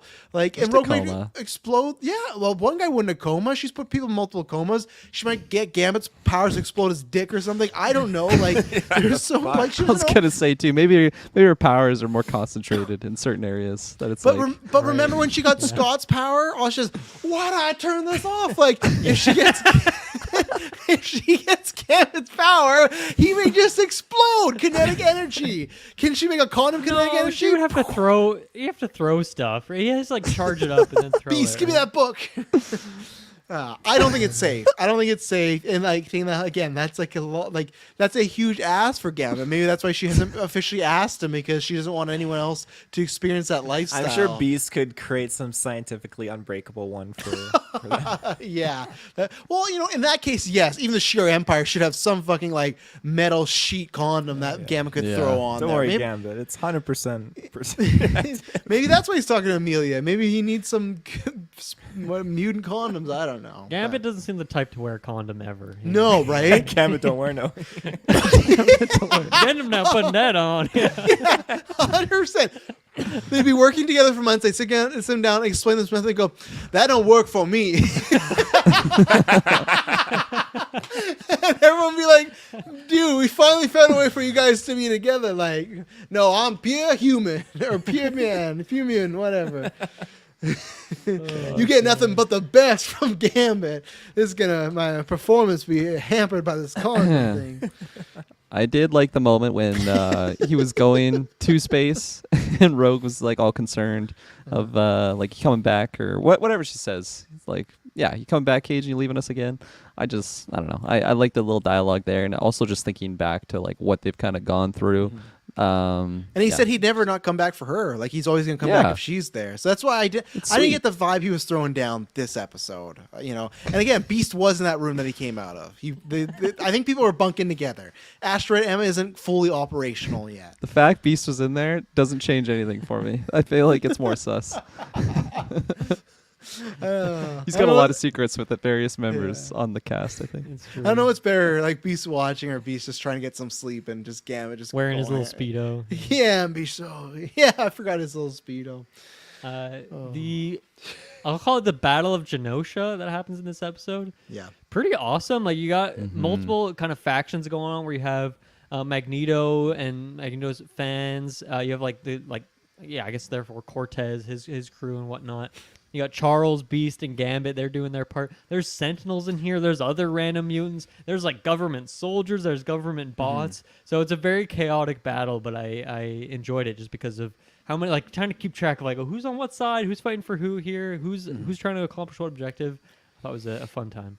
And I think unlike we talk about maybe if it not working or working with the Omega Red threatening the world, this just worked as showing it's an important situation and everybody, not everybody, but almost everybody. Well, almost everybody. I would say everybody too, because like the people, if they're not there, they're watching on the TV, right? So whether you're on the battlefield or you're just as a spectator curious what's going to happen, it gives the stakes of okay, we're trying to fight for mutant kind here, and some people are fighting for their mutant kind. So. Now I'm picturing the guy in Nope who's like trying to get the shot of his life, and it's just like Recorder Man, invisible during this battle. Like, well, I'm getting the shot of my life. He's the guy in space that's filming Magneto. Oh, Recorder Man, my favorite. Oh man. There's a shot when they're up on asteroid M, and they're all there. It seems like it's a good time, and Magneto's like wanting to make a toast for like all of them being there, and he's just like he's wearing like a robe. He looks like a Taekwondo instructor or something. He's wearing like a white robe with like a red belt, no shirt on, abs fully just out, shredded. Yeah, exactly. And I'm just like, man, I love this look of Charles Magneto, and I feel like I'm not used to like the jacked style. He definitely looks jacked in the animated series, but just him with no shirt on, it's like holy shit, like. He works out every morning before he starts anything. He just does this hour-long set or whatever. Me and Emily were debating that because Emily was like, who the hell is this? I'm like, that's Magneto. It's a sick-looking robe. But like, do you think he works out, or do you think because he physically moves the metal that's like working out? Like, because they show him always straining sometimes, right? That's why I take it as like he's not pumping. He's just like, if he's picking up a big truck, that has to be great for your back muscles. Like he's probably just like, that's why he's so fucking because like he is like a bodybuilder in the series and in comic books too. He's always a jack guy. So that's why I wonder if it is he's just moving lots and always physical.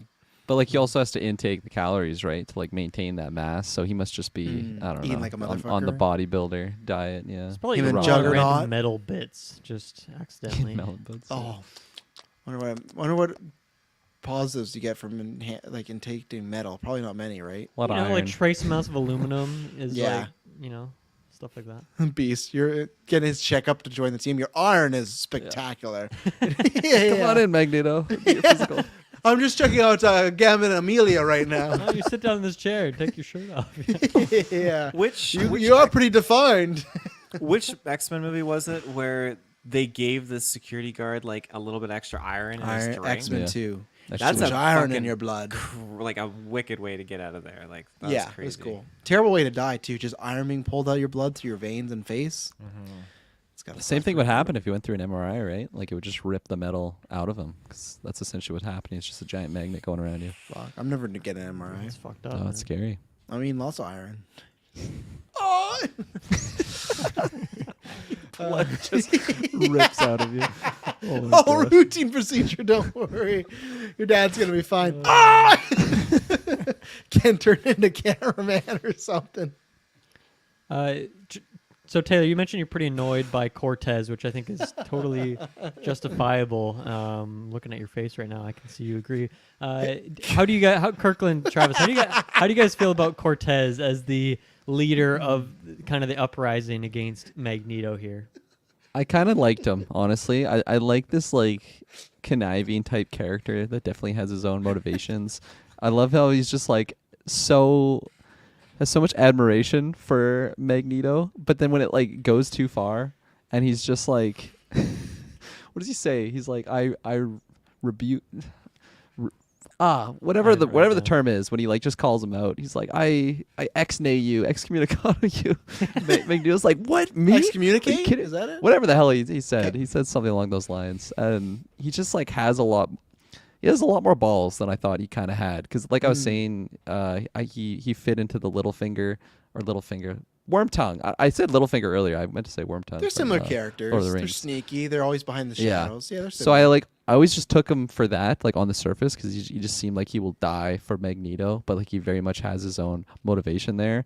And like when he does get really annoying with his like speech, I like it doesn't really bring it down for me because it just fits that character so well. So I actually really like his inclusion here as just like one that he thinks that Magneto is like everything that he aligns with, but he's even more so. And then he kind of thinks lower of Magneto when he isn't to that caliber. Like when he's saying like you have humans at he's your more table old with Magneto. us. It's a mirror of him and Charles, right? And now Magneto's going through that side. The difference is Charles wouldn't fucking like lock you in a pod and like send you down to a planet. He'd try to talk, Yeah. but or no, I guess no. He's in the Magneto rule, so actually, yeah, Magneto would just fucking throw you in a pod or something. So Magneto's in the Charles rule. He's trying to talk and stuff. So I love those parallels.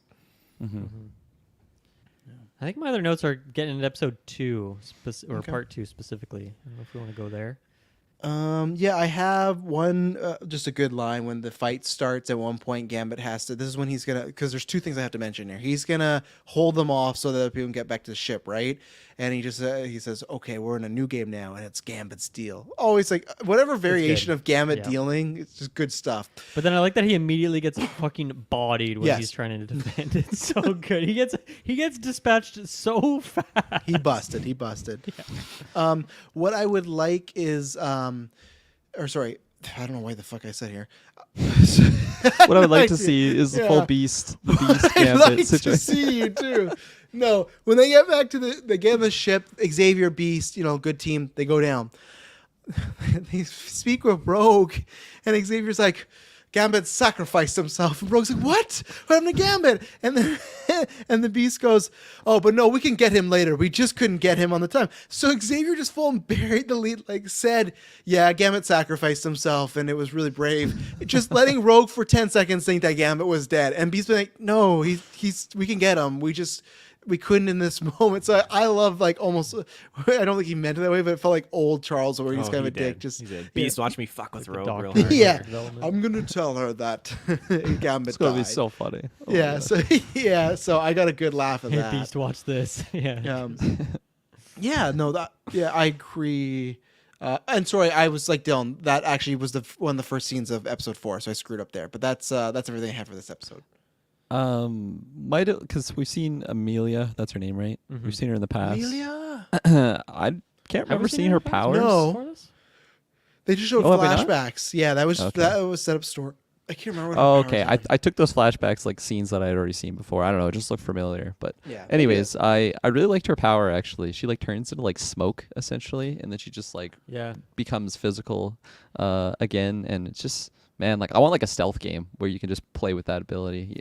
You can like go through Right. vents and Make stuff. fake So smoke and stuff. That's gonna be Yeah, Xbox's exclusive superhero game, Amelia. Amelia and Cortez. Amelia and Cortez. So good. Oh fuck. Anything That's else it on for this? me. Nope. Thumbs. I think I'm going. I'll go 2 thumbs. I'm going 2 thumbs hot out the gate here. Yeah. I'm going thumb and a half. It's not peak of the show for me, but it's really really good stuff. So yeah, I'll go thumb and a half as well. Almost 2 thumbs. I'm close. it's getting but there. Yeah. Yeah, it's getting there. I'm gonna go thumb and a half. Oh, big tease there. Sanctuary Part 2. As Magneto plummets helplessly to Earth, Cortez assumes control of Asteroid M and sends hundreds of missiles towards Earth. Meanwhile, Rogue goes to help the X-Men, tries to find a missing Gambit.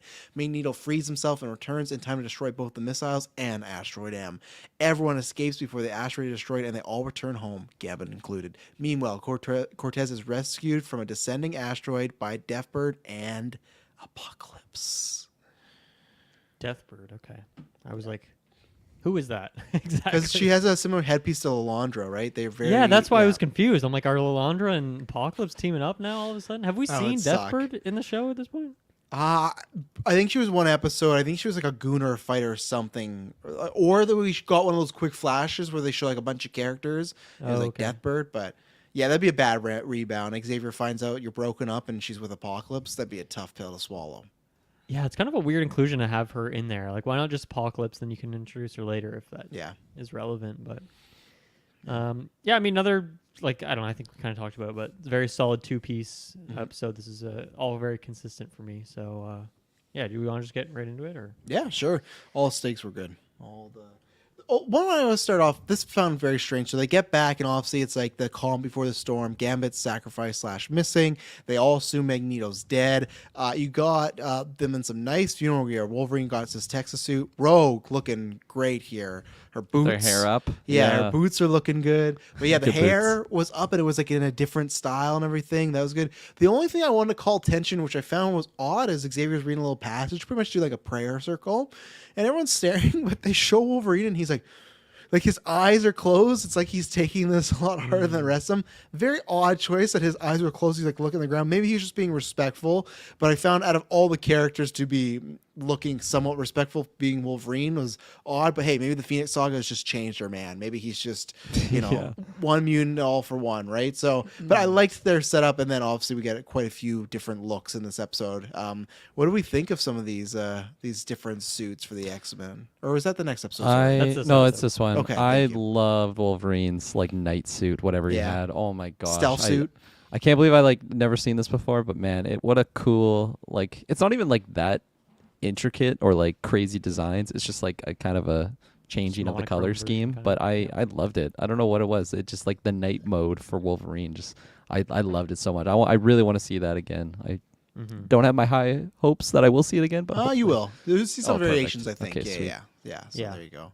And then Rogue has sort of like a Gambit-ified version of her suit with like the face, like I don't even know what you'd call whatever the fuck Gambit wears, but I it's don't know kinda why got he that. wears. It's just like it's literally a headband. Because remember when his thing's down, his hair's like this, but when he has the headband, his hair's up. So I think it's literally just. But it's a headband, cool- but like also around the side of his face. his sideburns.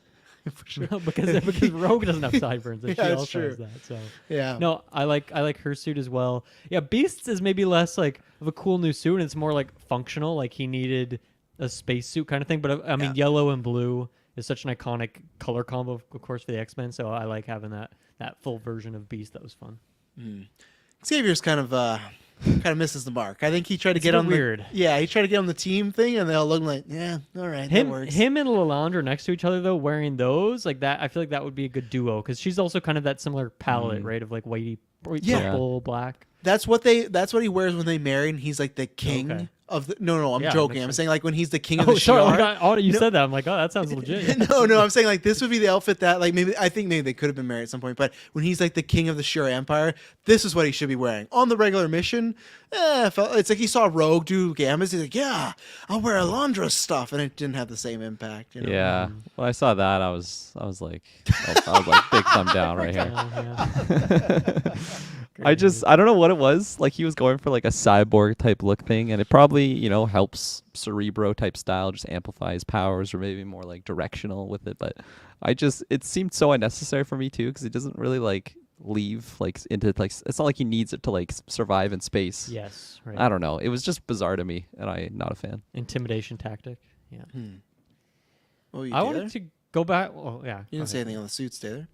Well, I messaged you immediately when I saw Wolverine's suit. I was like, "Oh, this is sick." Like, Didn't this message is- me. Did you message Yeah. me? I didn't. I messaged you. I don't want to spoil it for you guys because you guys haven't seen it. But I knew Just Travis FaceTime did. Travis. He's like, let's just talk Yeah. about this. Remember, I messaged We Travis. I reviewed was like, already. the black suit for Wolverine is super cool. I don't know how fast you guys watch it. I was. Did I watching it. even respond to you though? Yeah, you I sent watched me the just a episode on GIF. like Wednesday night. You watched it before that? Yes, I did. I watched it last night, so I'm glad you didn't message me. I have to watch in advance because I can't leave it till last minute. I messaged you. I don't remember what you said though. You gave me like a GIF or something. Don't but you message were- me again. Don't email this account. I don't remember you saying this at all. Are you sure you just didn't think you were gonna send it and didn't send it? No. I totally did. I'll pull it up right now. Again, this This as doesn't I pull matter. It, up, I'll It talk doesn't about 'cause matter. The Talk suits about were the great suit. though. I really liked. I liked Wolverines a lot. Seeing Xavier's, I thought that was kind of funny because for some reason it just reminded me of the Borg and Patrick Stewart being in the that's Borg fair. from Star Trek, and then we also have Patrick Stewart who plays Xavier. So that's just kind of like a weird tie-in. And yeah, I just think that it was cool to get like all of them having just these different variants. I think that's something that we should see more often. I really do, because don't get me wrong, I like the costumes that we've been getting, but like what you mentioned, Dylan, seeing Storms, just kind of like alternate kind of, I guess, out in the world apparel, but it'd be cool to get more variety like that moving forward as we get into like these later seasons. So you're laughing at something there, Travis? Yeah, you're right. I did respond. Kirkland's not gonna like this, but I dropped it. Oh yeah. The Kirkland almost getting hit by a car. It's hard to see in there. There you go. Why would that be your response to him saying that though? Because it's like like honestly, it's fear for Kirkland, but for me, it's like in that moment. I like they use that. Yeah. Yeah, Maybe it'll be a Discord The context emote confuses one day. me. That's a Yeah, good it idea. should be. Yeah. You should get it in there. Let's. Oh, go ahead. I wanted to go back to the funeral and talk about that because I found that Yes. whole sequence to be weird / funny. I mean, I love that Xavier opens with like, "Okay, we got to get this done quick. Let's speed run this fucking funeral and let's get back to work, everyone." Like he's trying to get through it as quick as possible. But I also was just a bit confused because I'm watching these shows. I'm like taking notes. I'm really, I'm paying attention to all this stuff. But I watched part 1 and then I think I had to come back and watch the part 2 like the next day or a few hours later or something like that. And then when they're having a funeral for Magneto, I was like, what the fuck's going on? Like, did Magneto die? Like, obviously he's not dead, like, but they think he Yeah. died. I was very confused by that whole situation. I guess from their perspective, they thought he was dead, but Yes. to me, it was like confusing as a viewer because I didn't feel like I didn't think he died. They just got like his power yeah. sucked from him, and then he was like put on that tube or something like that. So that whole sequence was very bizarre to me, and I almost wish we got like maybe a more meaningful scene where they weren't trying to speed run the funeral and instead we actually got to hear more characters talking about their experience with him or something like that because it kind of felt meaningless and I don't know, it was very What would weird. they say though? It's felt like a very single-serving funeral for Charles because at this point he hasn't really been that great with them, right? So it's just like, It's like, Yeah, everybody dress up. We have to do this for yeah, Magneto. it's like I hate this guy. yeah, thorn in our it's- side. the whole situation's bizarre. I completely agree. Like I said, I watched this last night in the wee hours. I was definitely getting tired, and I had to like rewatch this because I thought it was actually Gambit that they're doing like the ceremony for, and I was just so lost. And then I went back Rogue and doesn't rewatched say it. a word. And yeah, he was all right. but like it's so weird because like even rewatching it, I was still confused because I'm like, why would they be like all dressed up for this? Like I feel like this is something that you kind of just do. I don't know, at the mansion, like have a quick word for Magneto. But yeah, they got all dolled up and made it very very formal. It was just bizarre. I don't know because I didn't like the reasoning why they were doing like. I'm glad that they had a moment to say some things for Magneto, but the fact that they did like a full-on ceremony type situation just seemed unnecessary. And then I like that I got to see them in these cool outfits, but also it's like, why did they even have to do this in the first place? So I was kind of all over the place on that Xavier sequence. demanded it. Everyone needs to be outside at Yeah. 7 a.m. sharp. Note Scott that and Jean, not- you're fine. But the rest Jubilee, of you, Jubilee wasn't even there either. he didn't want her there. That's a difference, though. No. He didn't. Yeah, No Place kids for allowed. kids. Yeah. Even though she must be like 20 Xavier something just by looks now. at her dead in the eye. No kids allowed. And Better not just show your Show up for face. this one. Get to the danger room. Start training. go to that Hulk simulation again. Oh! Just, yeah, she gets bodied every time. My sparkles aren't doing anything to him. I'll be sure to turn it off and then go back on their mission. And she's still like, Turns up the difficulty. In support of what you said, Kirkland, it's just weird too because they need to work on the shuttle, the Blackbird, Yeah, get it set up for Gambit's in space. danger. Yeah, he's in danger, but they stopped. They could have had Beast still reconfiguring it, but they stopped to take the time for this. Very weird. Very weird. I just want to picture like a really awkward day where Beast is trying to work and Xavier's like, no, you need to be out there now. Like he's just like he's like Kane Marco's dad, you know. He's just like telling him, you need to be out there. He's my best friend. I know he's did all this stuff, but yeah, they could have waited till later, and obviously they didn't because they just want us to make the think the X-Men were really, or they thought Magneto was really dead, and obviously he wasn't. He was just depowered. He's looking translucent and stuff like that. But I will say, like, this episode, I wasn't thinking they were going to do it. They wouldn't be bold enough. But I do feel like we're getting far into the series where we could lose another main X-Men. Like, I think we've been very lucky to get Jean back. And obviously we lost, what's his pickle? He's still Morph. out there. Yeah, Morph is he's out coming there back somewhere. soon. Oh, he's But I coming do- back. Yeah. I Spoiler. did feel like, what are the chances that we could actually lose Gambit somehow in this episode? So I do They definitely think set that up. Oh, I feel like even in part 1, just having like that moment with Rogue, I Yeah. feel like I don't know if I saw that sequence in a movie, I'd be kind of prepping myself thinking that he would be going. So yeah, I don't think you're wrong there with thinking that. I do think with 97, because we've at least got confirmed they're doing 2 seasons, I do think with it being current day, they might pull more of those triggers now. Because Taylor, you're like, oh, they won't be so bold. I think they may do that with this one because, and then I think there's just a lot more popular X-Men now too, so you can easily like, hey, we could lose Jubilee. I don't think they'll kill Jubilee, but just like we The like first episode, the Hulk in the fucking danger room. In the danger Beats room, the shit yeah. out of her. Yeah. She's still there. Oh, just 5 For years. 20 in the years, danger- she's just been getting destroyed by Hulk in the danger room. But I do think there's more chances now. And I didn't share it, but there is a new character that's supposedly in this upcoming season. Very spicy pick. Where I was like, oh, this is cool. So yeah, I think there's gonna be a bit more stakes with this go around and stuff. Nice. So Nice. yeah, but Gambit saved. Everything goes well. They another kind of big battle. They reveal that and we didn't really mention too that Amelia and Xavier have tension. The whole very odd. She just didn't want him to be a good person and teach not a It was person you want like- to be with. Toxic person. I took it like she maybe was feeling like he was only focused on like Yeah. the X-Men and Yeah. not Consuming her. his work. It's when someone puts like their career above Fair their enough. relationship. That's kind of how I took it. And yeah, he is doing some really great work for the greater good. But like I don't think it's super selfish of her to like want that. If you want like a strong relationship, good foundation. If you like can't even have access to time with him, like why would you stay in that Yeah. relationship? So He's just I doing work that's life or death, though, right? These are these kids' Yeah. lives on the line. At this point, it's like the only few X-Men. But could've, she has a right to live her life and fulfill what she wants too. Like she can't put Yes. her life on hold. But I felt she was also just didn't need to be so like crass with Charles anytime they were together. She could have just nicely been like, "Hey, this isn't for me." I feel like when they're on the ship, she was always kind of rude to him or had attitude towards him. So I feel like it's like, well, Yeah, you don't get to talk to me after what you did. It's Well- like, what did he do? well, yeah, it's like he was saving kids' lives. Like I get you could be mad. That's maybe where we're fine. Yeah, you're right. You can go have your life. You don't want this because I feel like the allegory they were trying to paint there's almost like someone that wanted kids and someone that didn't want kids, which is like fine. But I just felt like they pitched it as like, oh yeah, they used to be a thing, but falling out. But then when you learned, it's like, well, maybe it should just been like an amicable splitting. She and- just hates kids. That's why they didn't bring Jubilee on the mission.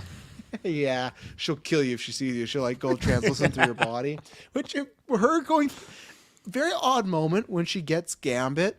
She goes to his cell and she's like, Gambit, and he's like I'm right here. He was just sitting against the wall, like right behind her. She didn't even look around. She just like walked in the room, looked in front of her. He wasn't around and just gave up, like wasn't here. And then he's like, no, I'm right here. Oh, okay. So I don't really trust Amelia. I'm not a big fan of Amelia. So there you go. But I yeah, can't it's really clothes on. blame her. I feel like I can't blame her for her motivations. I don't blame Xavier for his.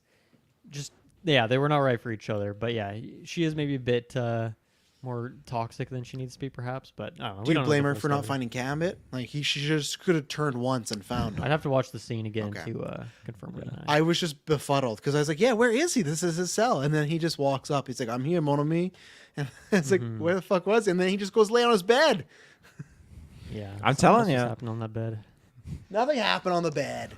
Beast So was many coming things in. He was happened getting on that some bed. devices. Metal condoms. We get a shot of like Cortez. This is when he's like full on, like he has the ego the size of Asteroid M because he's just on top of the world. He's running this asteroid. Everyone's working for him. He's like flipping through some images and he like stumbles upon this image of him and like two pretty much naked ladies Oh, that yeah. are just hanging off his shoulder. I was kind of surprised to see that in this show because some characters are even like I don't know. I feel like the X-Men outfits and stuff are not really that revealing as far as Marvel.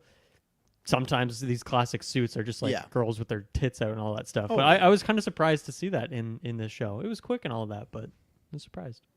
Yeah, good on Cortez, I guess. But yeah, it was odd. Out of all the things they can't say and sometimes do in these shows, the fact they let that through, I was puzzled by it.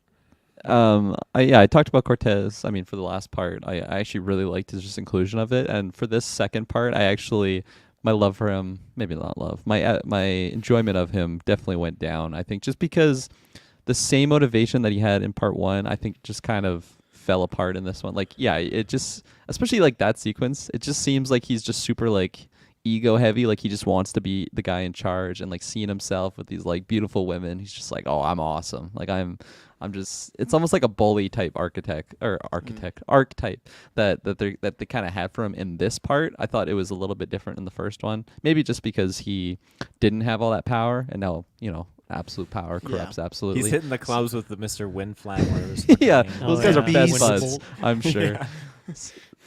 Yeah, so I and also like he's super extreme in this one when he's like basically just zapping Gambit and he's just going super high pitched with his voice. He's just like, "You'll be begging me to let you join us." Like he was just going so extreme, and I just didn't like it as much as the first part.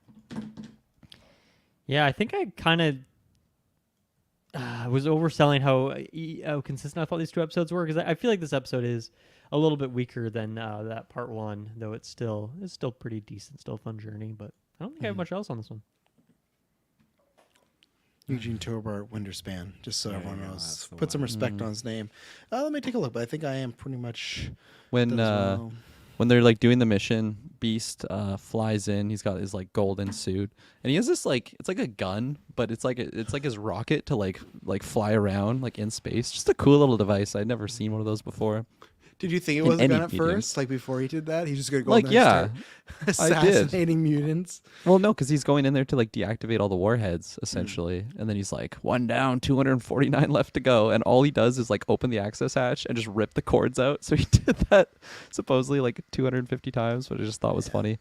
But just that device, like I had never seen a tool like that ever. Maybe like underwater, you have those little like torpedo things you hold on to get around the water, but just in space, I never thought of that before. So it was just a cool little tool device. Again, another one of those things where like video game type setting, I feel like that'd be a cool little thing to just pull yourself around in. Nice. Other than that though, yeah, no, we hit it. Whoa, little Kermit moment there. Is that a A ventriloquist? voice changer on there? I got a voice changer. You're not the only one with tools there, Taylor. Kirkland's working on his ventriloquist act over there. My God, that was a That was different crazy. person. I'll give this episode. I'm working on my movie. My movie I'll give voices. this episode 1 thumb up. It's a step down from Oh. the previous episode, but it's not. It's still a thumb up. It's still in the green. I feel like I'd retro. I don't know, because we're right. I kind of forgot, but I agree with you guys that that version was better. I'll go back and actually say 2 stars on the first, 2 thumbs up on the first one, and 1/2 on this one. That's where I'll go. Okay, nice. I think I kind of mixed a little of them. So I will go 1 thumb on this one. I had 2 thumbs for the first part, but yeah, I just really liked Cortez less in this one. The wedding sequence was just kind of weird for me, and I don't know. There's just some other Funeral? things that. Or do you mean? Oh yes, what did I say? Wedding. They're wearing wedding clothes. That's how I took it. It was way too formal. Xavier's like, I also would like to get married right now, Amelia. Come up. In honor of my friend Magneto, who would have been my best man, not you, Beast. Yeah, so one thumb on this one. I'm doing 1 thumb because I did 1.5 for the previous episode. This one's definitely a step down for me. Definitely step down. All right, our last episode today, Xavier Remembers, which is a false title. That's okay. When Professor X suffers a slight concussion, his powerful mind is suddenly open to manipulation.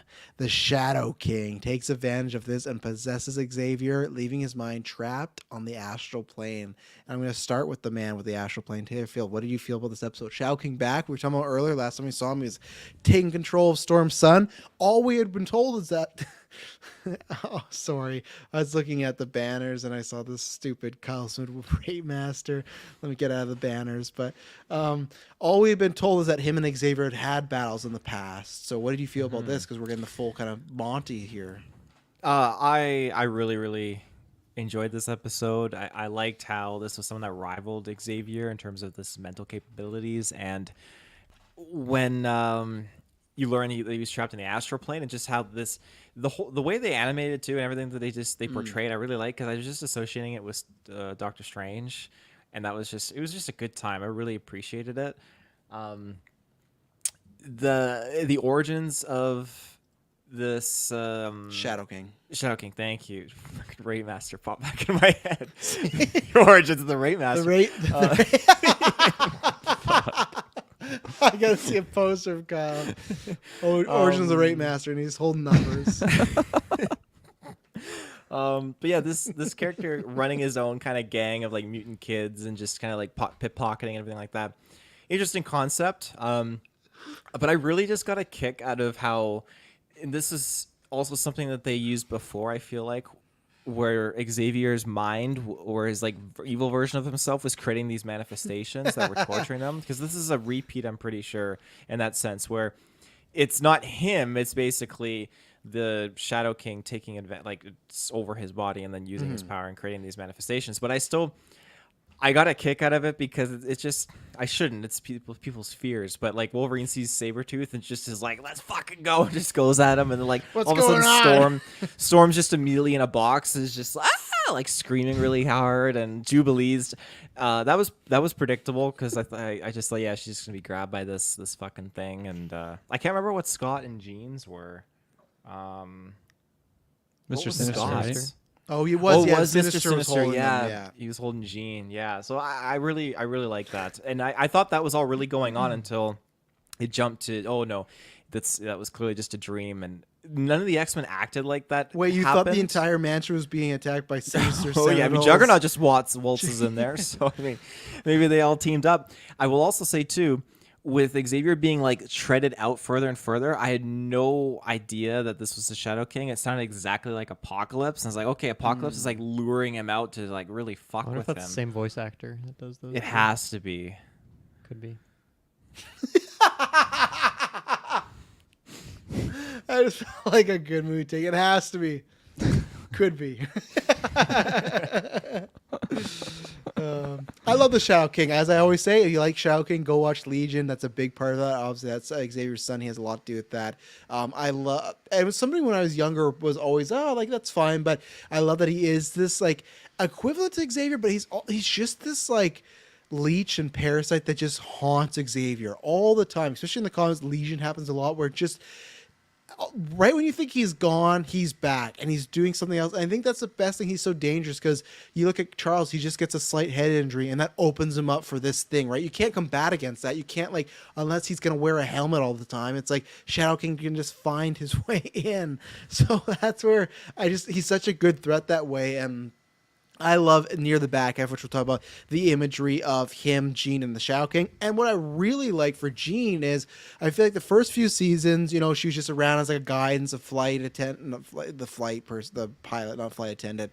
And then the Phoenix stuff happened, right? I feel like this is not the first time, but one of the few times where we get to see Jean be really powerful without the Phoenix. It always was, and she is very powerful, but I feel like it was a lesser than, or she was still learning. I like that this episode we got a lot of powerful Jean, and it's not, oh, well, of course, because she's enhanced by the MCOM crystal. It's like, no, she's somebody that can be the equivalent of Xavier as well, but the light side of it. So, yeah, for all around, this was definitely my favorite out of the 5, I think. There's some themes I liked better in the past too, but I loved a lot of the different variations of this episode. Yeah, this felt like peak weirdness for this show. And so I'm really into that. And most of this episode does not take place in the real world. We're just in like this trippy realm and seeing visions and stuff like that. So it's really great. It's a lot of fun. It's always a good time to just see these iconic characters come back, even if it is just for a nightmare sequence. It still is really cool. So yeah, this is a fun, just kind of one-off sort of episode you can do. And I don't know how much the rest of the season is going to be really Xavier focused, but I feel like just because of the way we're doing these chunks of episodes, I would be happy if this was like, here's 5 episodes really focused on Xavier. This last one is kind of closing out a bit of an arc for him. Obviously, he's still around and all that stuff. And then we can go on and move and focus on some other characters and other storylines. So at least for this chunk of episodes, this is like the perfect way for us to close off. It was a really nice timing on that. So yeah, really enjoyed this one. Weird title. I feel like they could have done a better, fun, snappier title for what this Xavier what this episode remembers, is. yeah. Yeah, no, I thought this was really, really fun. It was a good like finish for this section of episodes that we were doing too, because it's not like a big cliffhanger into the next one or like building off of like a multiple parter, because we just had the 2-parter, and then this is like a little deviation sort of situation. So we got a lot of just like cool kind of flashbacks. I like just getting a glimpse into like the early days of Charles kind of forming the X-Men, and just multiple like flashback stuff that didn't really like. It would be hard to have all these flashbacks in like a linear order throughout the show. So to just have them like Charles is just going through this like thing in his mind, so then it just takes you to these various moments. I thought it was just a really nice way to do it. Really like having the Shadow King back. I loved him in that initial viewing, even though he's just like the big floating head. So to get him back was really, really cool. And it was, I think like Dylan just said it really well. Like it's just a really perfect amount of weirdness, and I really, really liked it. Of just like the space battles that they're having in the astral plane. It seems like they have like Kaiju different battle. costs. Yeah. But like even like later on when they have like their translucent kind of form, they're almost like a star constellation. But they have Yeah, like different I love outfits that. too. It was really really cool. Tim, I'm gonna throw to you because I saw you uploaded some sort of photo. I'm assuming. No. I saw Just Marriage a Story mute over pop here. in there. I pulled this one up because I was That's going what I to was ask you. gonna ask. Do you It was think Beast is in there too, Taylor?